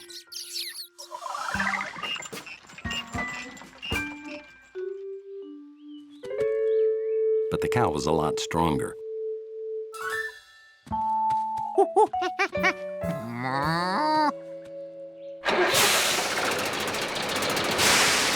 right, got it! What is it? Something wrong? You know, I think they're trying to tell us something. They're trying to tell us all the pigs are loose. Get them!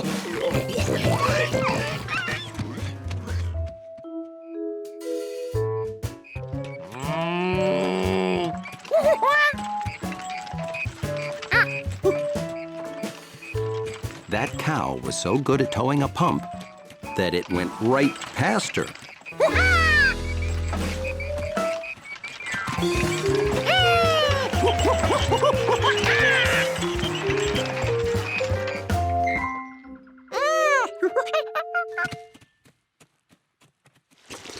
Before long, he'd pumped all the water out of the house.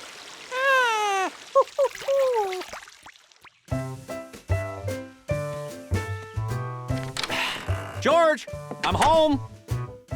Wow, that new rug makes the whole room look cleaner. George, come see what I bought.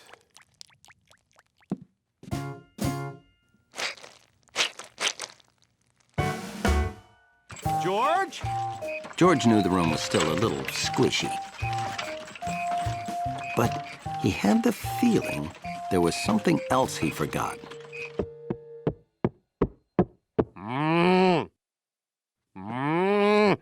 George! Well, whatever he forgot, he knew he was going to hear about it soon enough. To George, it was a perfect morning, eating and reading and having nothing better to do. But there was one thing he was supposed to do. George, didn't you promise to clean up this room yesterday? You can't leave toys lying around. Someone could get hurt. No! Whew. Lucky for me, this wall was here. Now, please, clean up, George. When I come home from work, we'll spend the evening in our nice, clean living room, okay?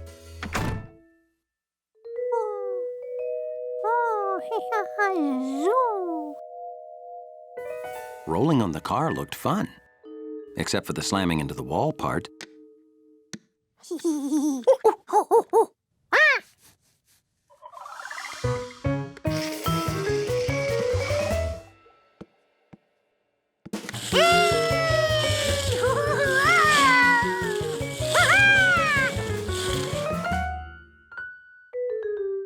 If one car was fun, imagine what you could do with two. George had to show his great new car shoes to someone.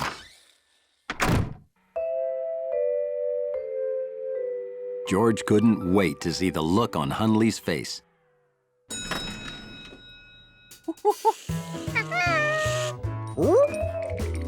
That wasn't the look he expected.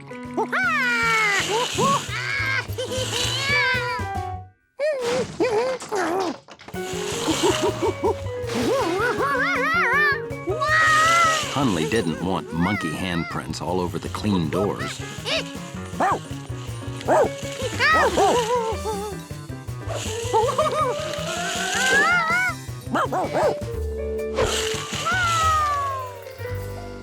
George didn't know how to turn around and go back.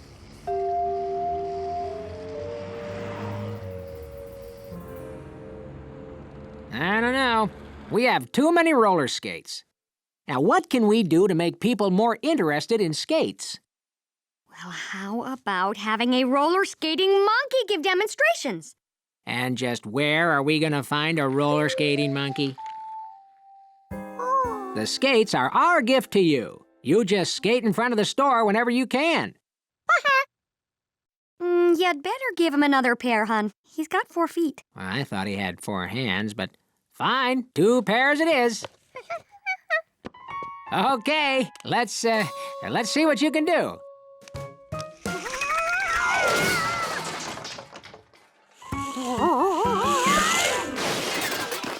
Maybe he should practice outside. Yeah, gotcha. Now you practice, little mister, then come back. Okay. You ever think we'll see him again? If you can't trust a monkey, who can you trust? George liked his new skates. But what were these black things for?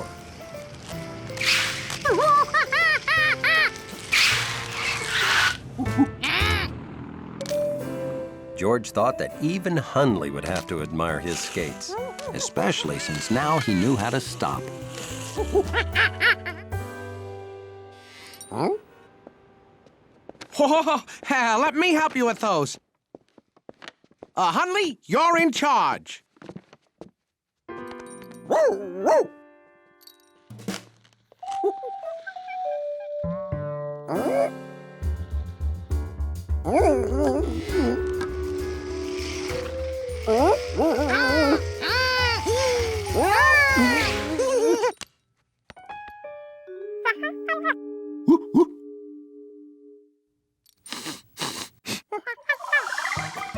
A monkey on wheels looked wrong, but a proud, sleek dachshund on nice wheels.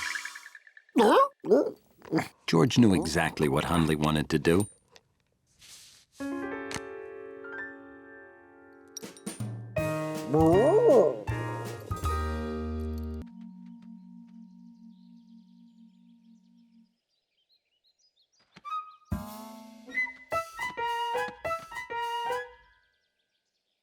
The bunnies were too fast. George would have to outthink them.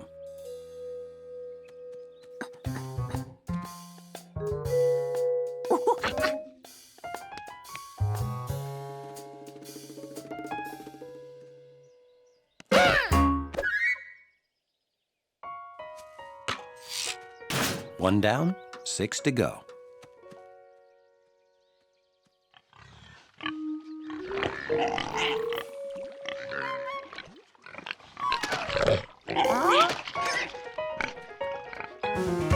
Lucky for George, bunnies are too young to know about footprints.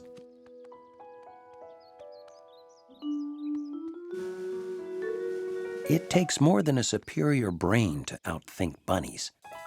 It helps to be wearing a cap.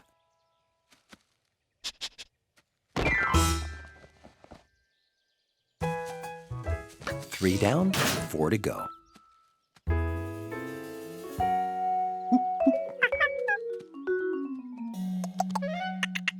Squirrels don't like surprises, not even small ones.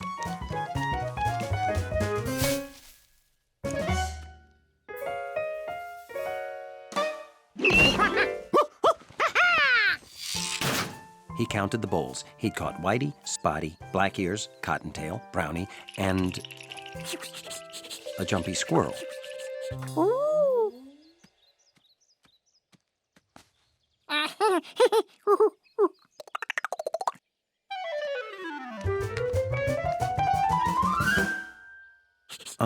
Add being grabbed by a monkey to the list of surprises that squirrels really don't like.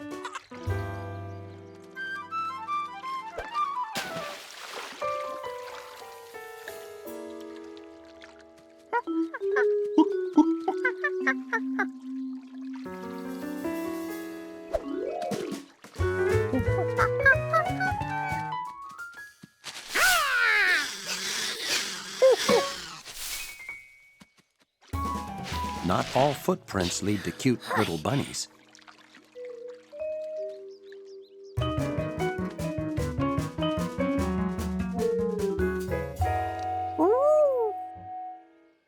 Hi, George. What you doing?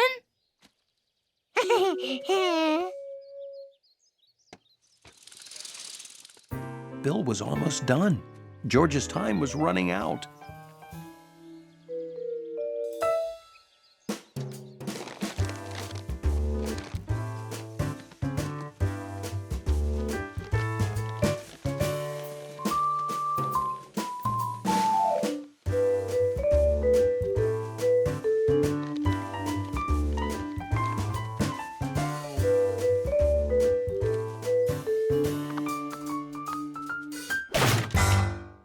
George had caught every bunny except Herbert Ninninger, and Bill would be home soon.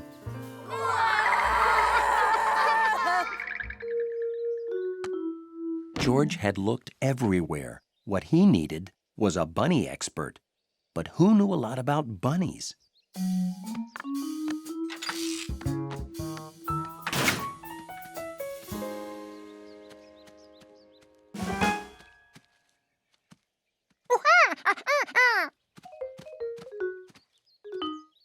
It wasn't going to work. George tried to explain this was no time to play with a fuzzball. She had to find Herbert Ninninger. This was no ordinary fuzz. This was the end of Herbert Ninninger.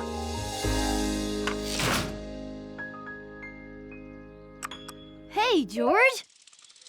Keeping the bunnies company? Thanks. As a reward for doing that and being so patient, I'm gonna let you pet one right now. Petting a bunny isn't easy. It's all about maintaining control. Step 1, unlock latch.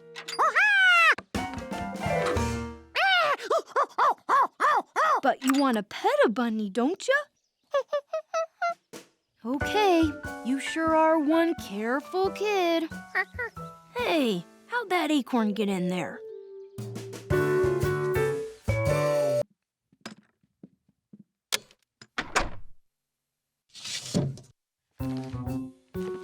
George wondered if the giraffe lived here with a friend, like the man with the yellow hat.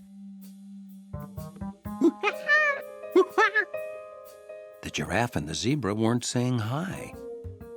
Maybe they couldn't see George in the dark.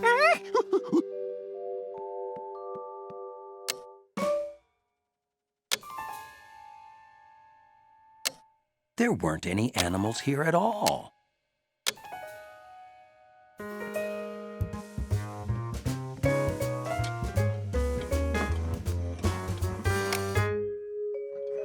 This was an amazing thing. Shadows made animals out of furniture. If only there was a way to show others this amazing thing.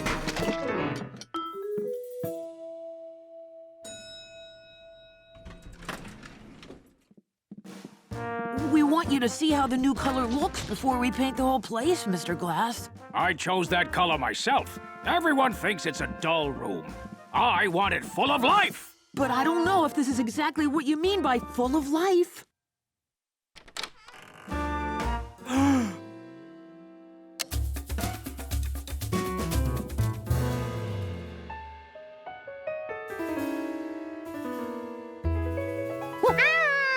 George was thrilled someone was here to see what he'd done. People didn't seem happy. Maybe they needed to see it again.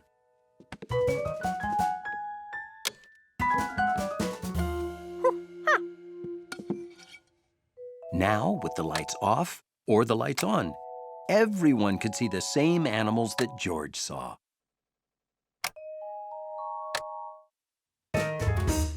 Did you do this? No, that monkey must have done it. George had seen people this unhappy before. They usually needed some quiet time alone. Stop that monkey!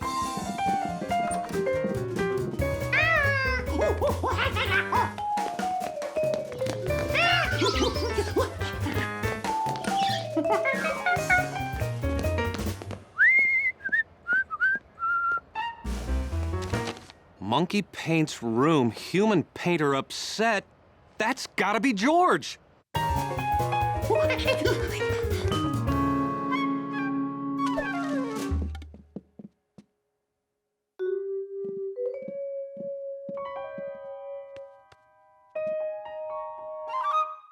That's just a bird.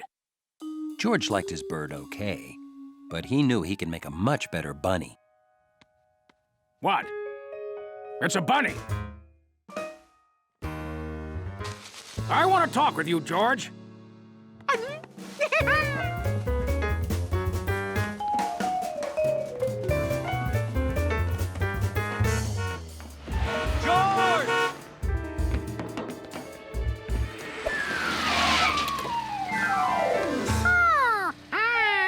Did you paint a room, you naughty monkey?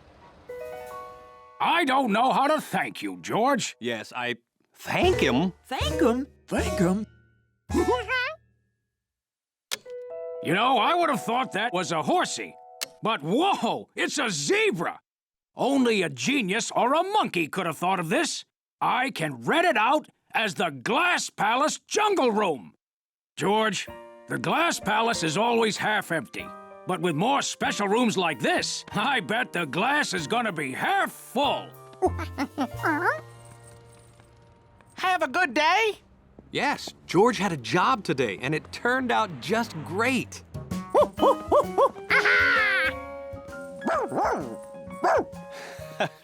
Hunley seems happy we're home. Hunley was very happy to know George was home.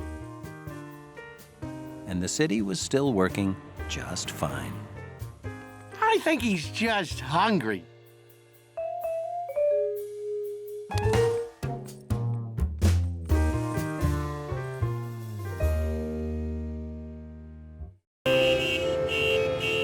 After a week in the crowded city, what's more relaxing than driving out to the country for the day?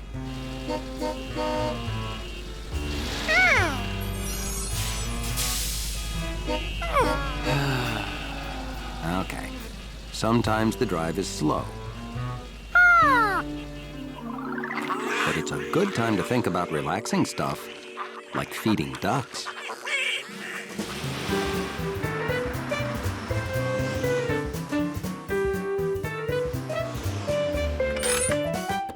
Oh, that was the worst traffic ever.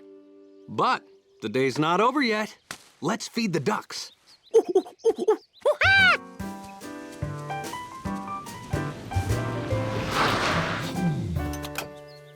Hi, Mrs. Rankins. Something wrong? The chicks wandered off. My chicken is very upset. If I don't find them before dark... Yeah, not much time left to feed ducks either. I'll help you search. You can feed them without me, okay, George? But stay by the duck pen. I don't want you to get lost like the chicks.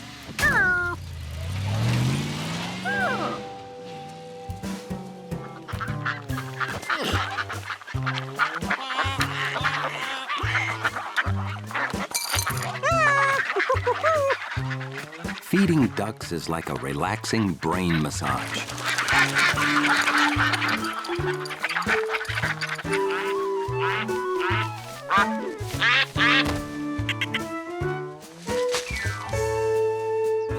Jumpy Squirrel was a good jumper. And an even better food finder.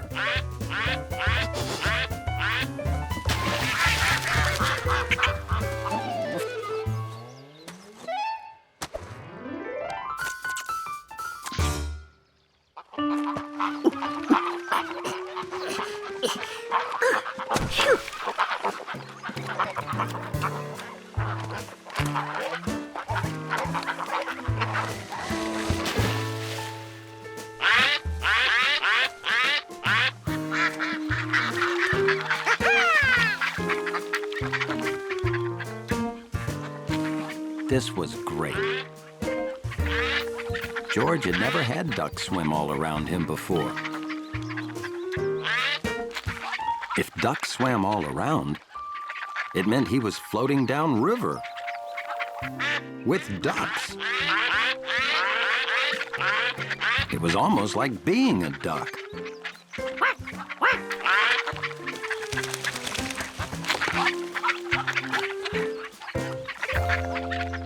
Let's see if the chicks are along the fence. Hey, maybe they squeezed out here.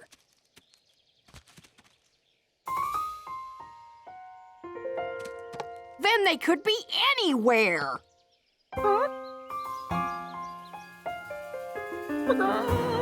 Maybe they'll figure out how to find their way home again. At that very moment, the chicks were trying to find their way home. But they were bad at it. Really bad. And speaking of lost, George was too busy being a duck to notice he was floating away from home. Fast.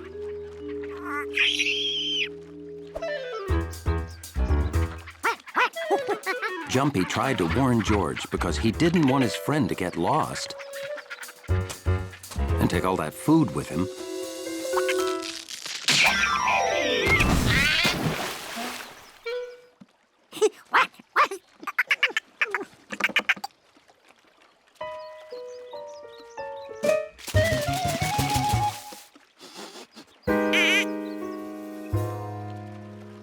Soon, they were in a place they'd never seen before, which made George curious. Jumpy thought they should jump onto that small boat on the right. Or was it on the left? And it wasn't small. It wasn't even in the river. But Jumpy missed home.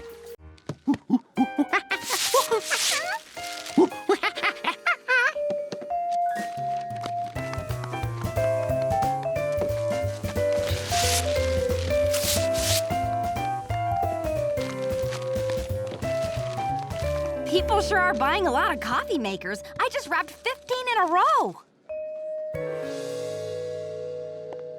There you are. I've been looking all over for you. George wanted to play with the wrapper people some more.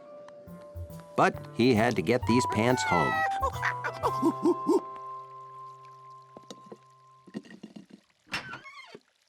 George hadn't been gone very long.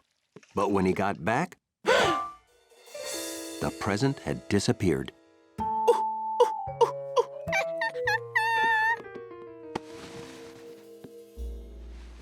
Oh, thanks for picking up my pants, George. I know how curious a little monkey can be, so I put the present away. That should take your mind off of it. But hiding the present only made George more curious.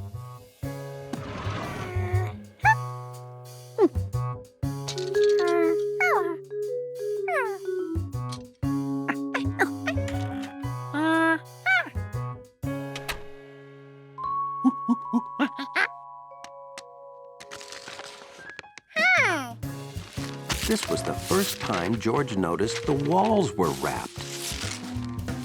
It looked like wrapping on top of more wrapping. Maybe there were 100 layers of wallpaper under here. Or not. Since he reached the end, George tried to put it all back. But it didn't want to go.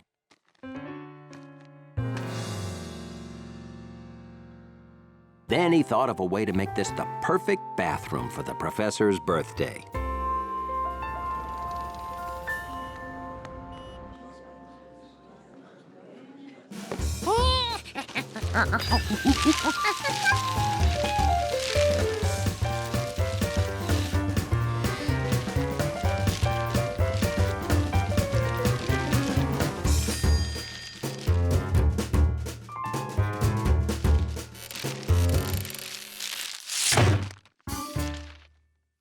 Is that you, George?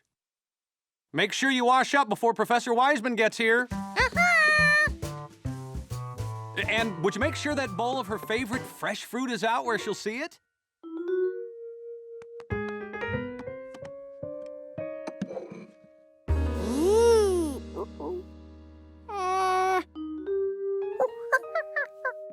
You can't get away with that. Huh? You didn't wash. This hand is all sticky. Okay, now, wow. What happened in here? Oh, Professor Wiseman, help me hide this mess.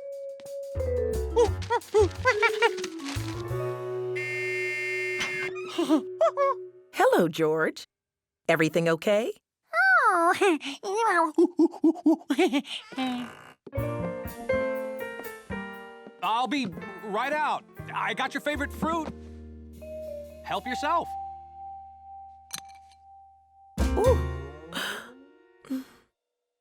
Is this a banangerine? You can't put skins on fruit, George. Only nature can do that. On the other hand, nature doesn't make banangerines. Sorry, I'm...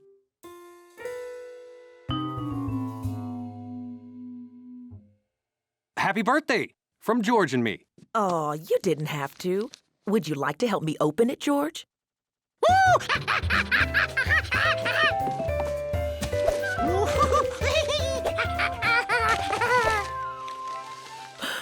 I never would have guessed that's what was in this big box. That's why it was wrapped that way. Oh, my favorite symphony. You remembered. Thanks. Let's listen to it during dinner. Oh, here, I'll get that. George figured he'd better eat something.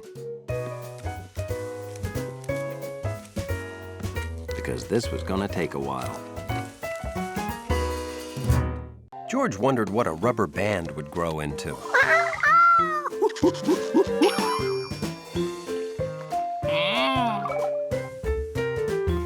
Or a feather.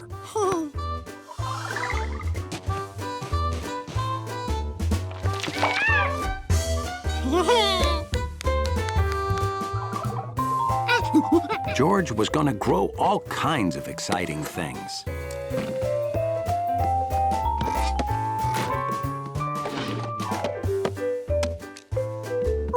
The man with the yellow hat hadn't finished his speech. George could grow the rest for him.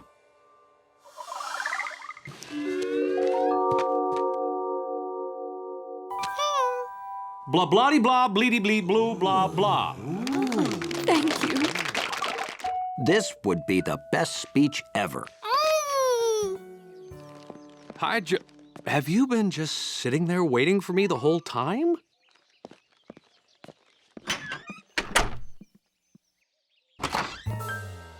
Oh. You weren't just sitting there waiting for me the whole time. Oh. When the man looked like that, it meant George was about to hear a long lecture. So, you see, seeds, nuts, acorns grow. My socks, the radio, the can opener don't grow. Okay, now, we have to dig up all those things you buried. Oh. George, where's my speech?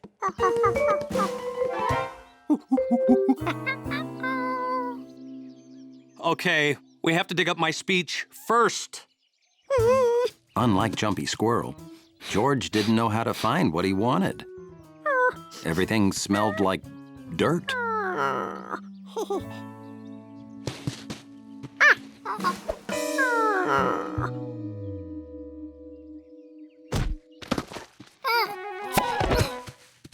Hey, you digging a swimming pool? Oh, no, Bill. George was being a squirrel and buried my speech. We can't find it. Well, I'll help. Wait, I know someone who can really help. She's a great digger.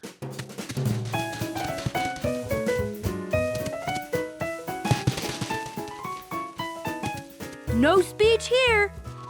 Oh, digging a pool there, are you? George buried something and we're trying to find it. Well, I've got a metal detector I use to find coins and such down by the lake. Maybe that'll help. Cool. Well, my speech isn't exactly made of...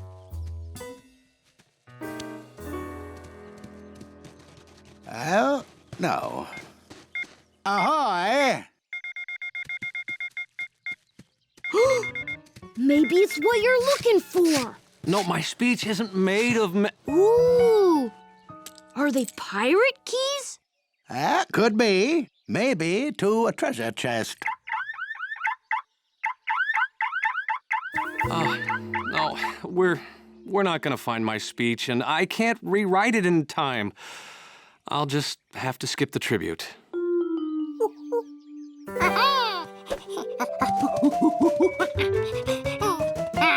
George didn't have the talents of a squirrel, but he did have the talents of a monkey, which meant he could see really well.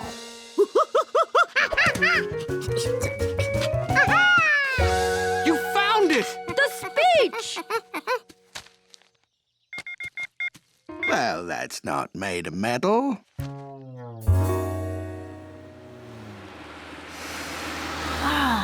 So this is the air that inspired that wonderful speech. Are you planting something? It's a long story. That's not a peanut. Looks like something you buried is growing. Maybe you are a little bit squirrel after all.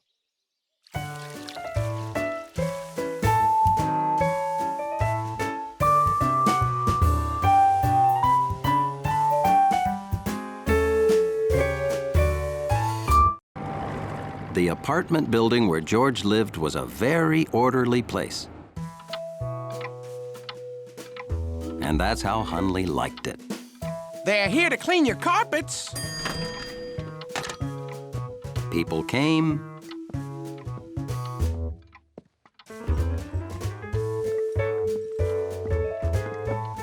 and people went.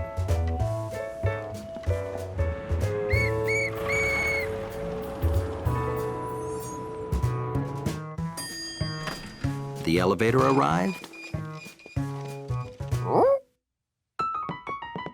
and people came down the stairs. Everything in Hunley's lobby was orderly and neat. Well, almost everything. We can't go back into the apartment until the carpet is dry, George. So you stay here in the lobby while I run my errands, all right? Okay. Oh, and in case you get hungry, I won't be long.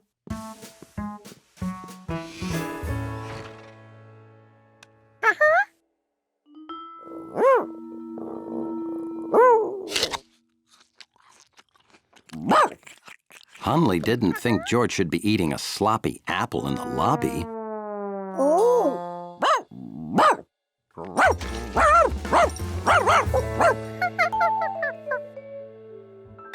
George decided it would probably be better to eat his apples someplace else. Hunley had never been through this door before.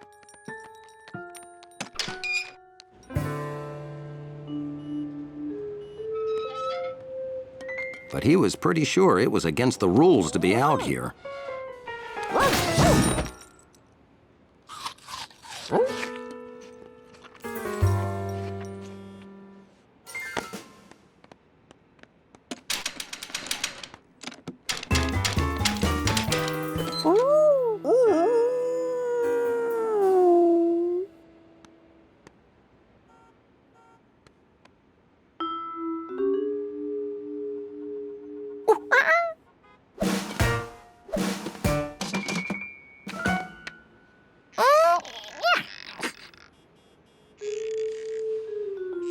Hunley didn't think George would ever get in that way. So he'd find a better way.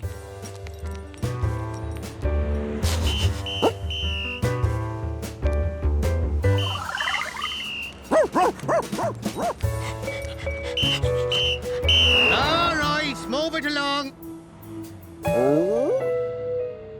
At least there was one thing Hunley knew for certain. Home was this way. Or maybe that way.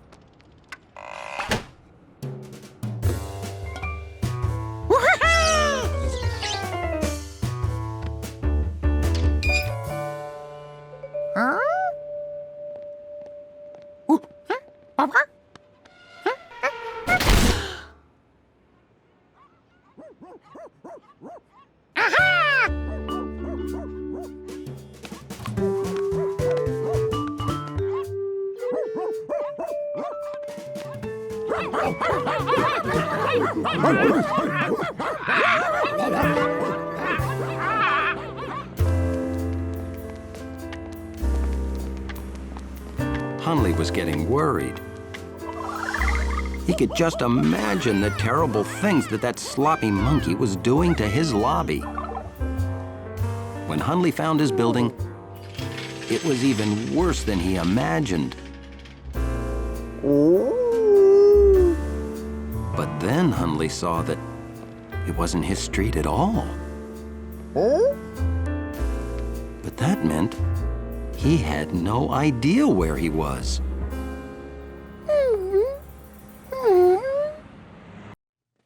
George wasn't sure if he'd magnetized the pan. He had to find something to test it on.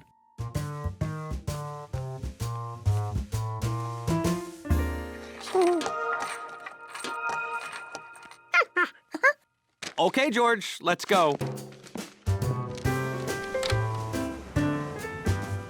Oh, they are gonna look so great on the refrigerator. Their mission completed, George was ready to rush home, except... We have one more stop, remember? We need a new refrigerator door handle.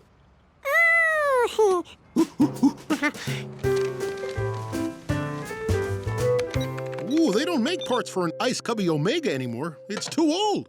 How about a nice new refrigerator? Old? It's a classic. I love it. No, I won't give up till I find an Ice Cubby Omega handle.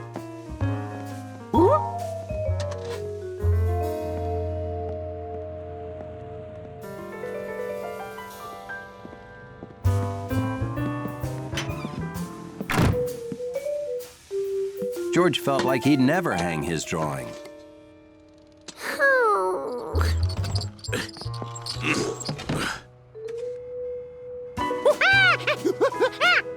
And then he saw it.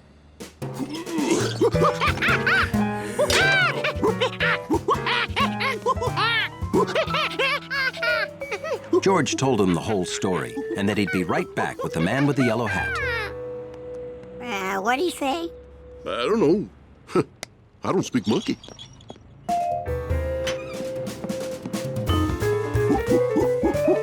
When he got back with the man, it was gone. Is what you wanted to show me gone? Hey, where's the pan? And your drawing? George remembered putting it down, but it was gone too.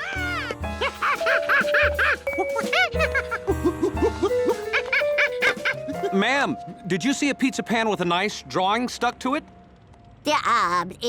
Before or after they took my old refrigerator to the junkyard?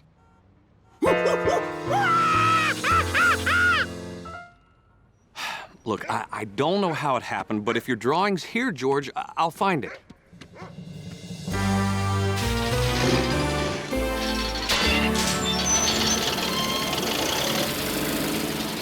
Why don't you watch the big magnet while I talk to the owner? Excuse me, George sure loves magnets. Could he watch?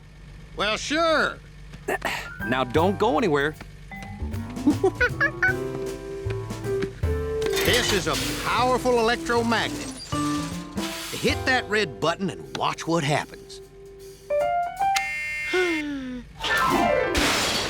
You see? That turns the magnet off so we can drop stuff.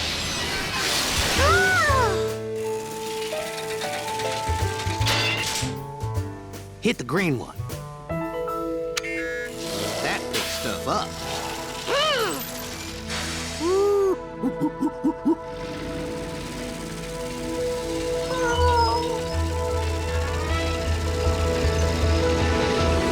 Hit the red button and drop her in the crusher. George couldn't let his best drawing ever go into the crusher. No, not the lever, the button! Chances of finding a pizza pan and all this stuff. That's it! And that's the exact handle I need. How much do you want for it? Whew, I gotta give that crane man a raise.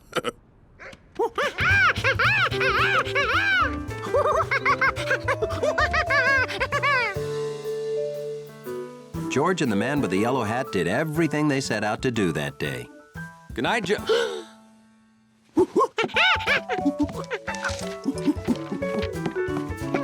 George?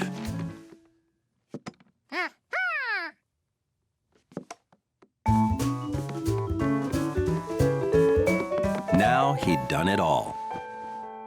Good night, George.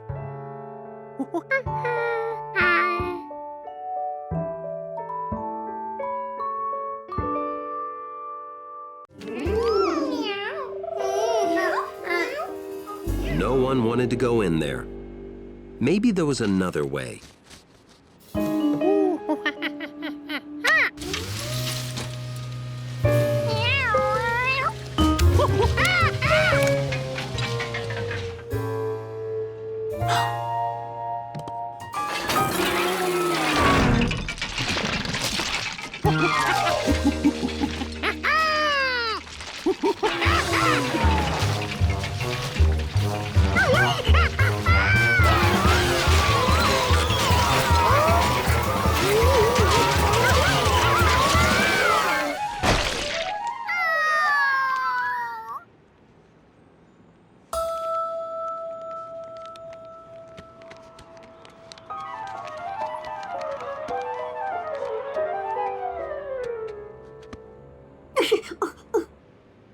There was no way George's arm could ever reach the bottom of that hole.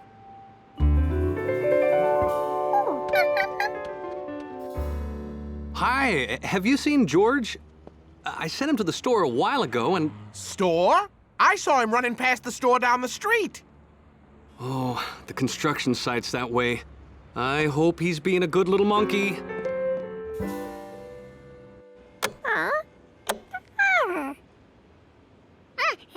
This wasn't as easy as it looked.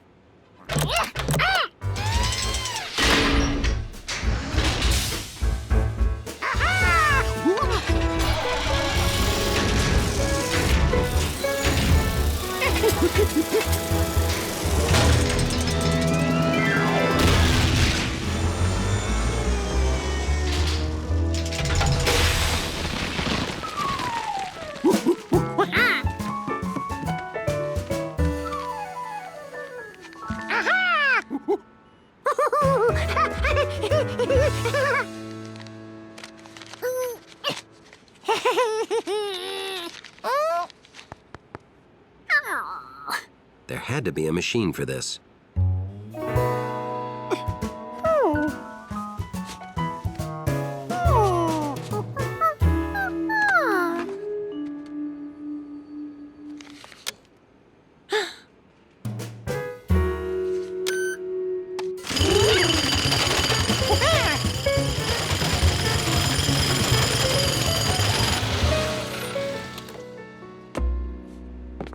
I inspected every girder last night, and I can't find the problem. And the only way to be safe is to tear it down and start all over.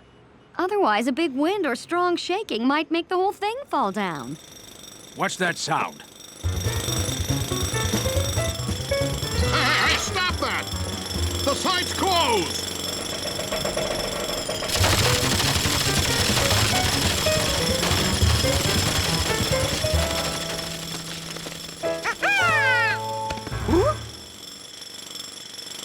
This site isn't safe. I'll turn off that jackhammer. Look, a broken water main. That's what weakened the foundation. It was hidden.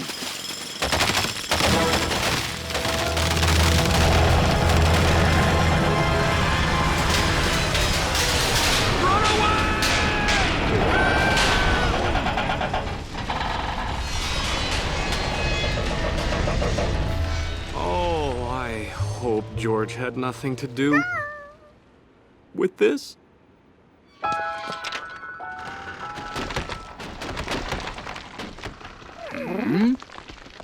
I am so sorry. I didn't know one monkey could knock over a building. Can I pay for lunch? No, George didn't cause that. That side of the building was unsafe. Now I'll have to knock it down and start all over. No, you don't. We can save the whole thing by changing the design.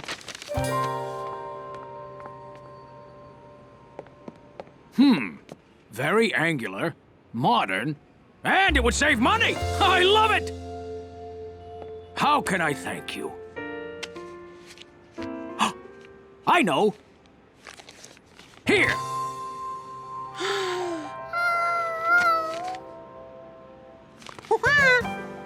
Well, what are we waiting for? We'll bring back blueberry waffles for everyone. And that's how Curious George helped design a building. And got blueberry waffles, too.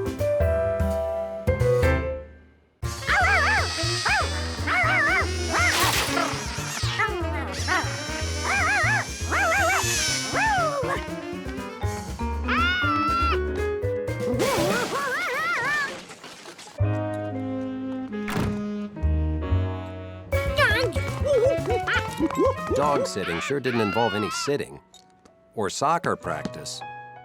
He kept her from going under or through the gate.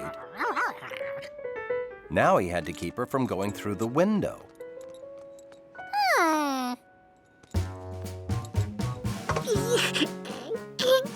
This metal desk was heavy enough to keep Chucky right here.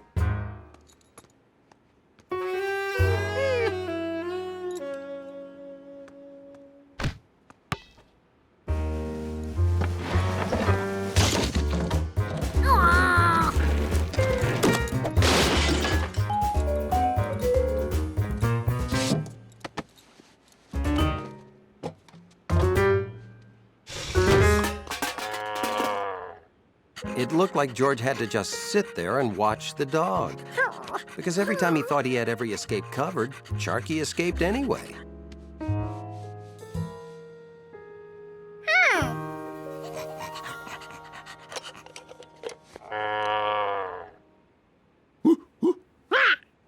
He didn't have to watch her if he could hear exactly where she was. Now he could practice in peace.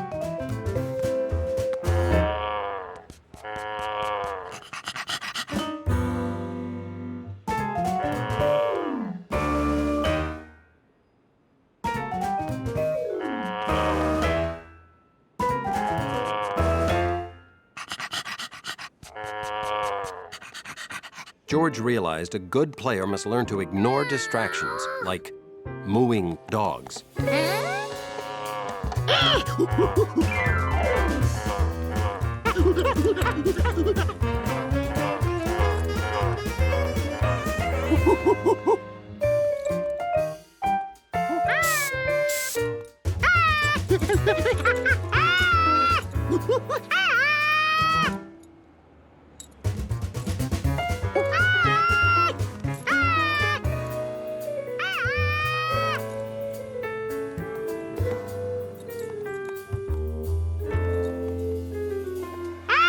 George really lost Chucky this time.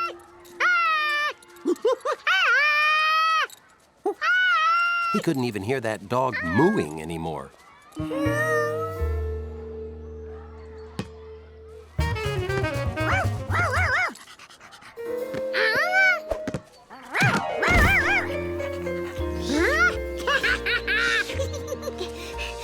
that your dog?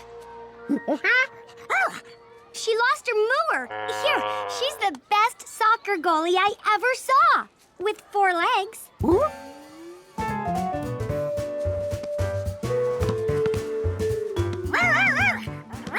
George didn't think Chucky even liked soccer. He didn't need a leash or a fence to keep Chucky from running away. Chucky didn't want to escape. She was just looking for someone who'd play ball with her.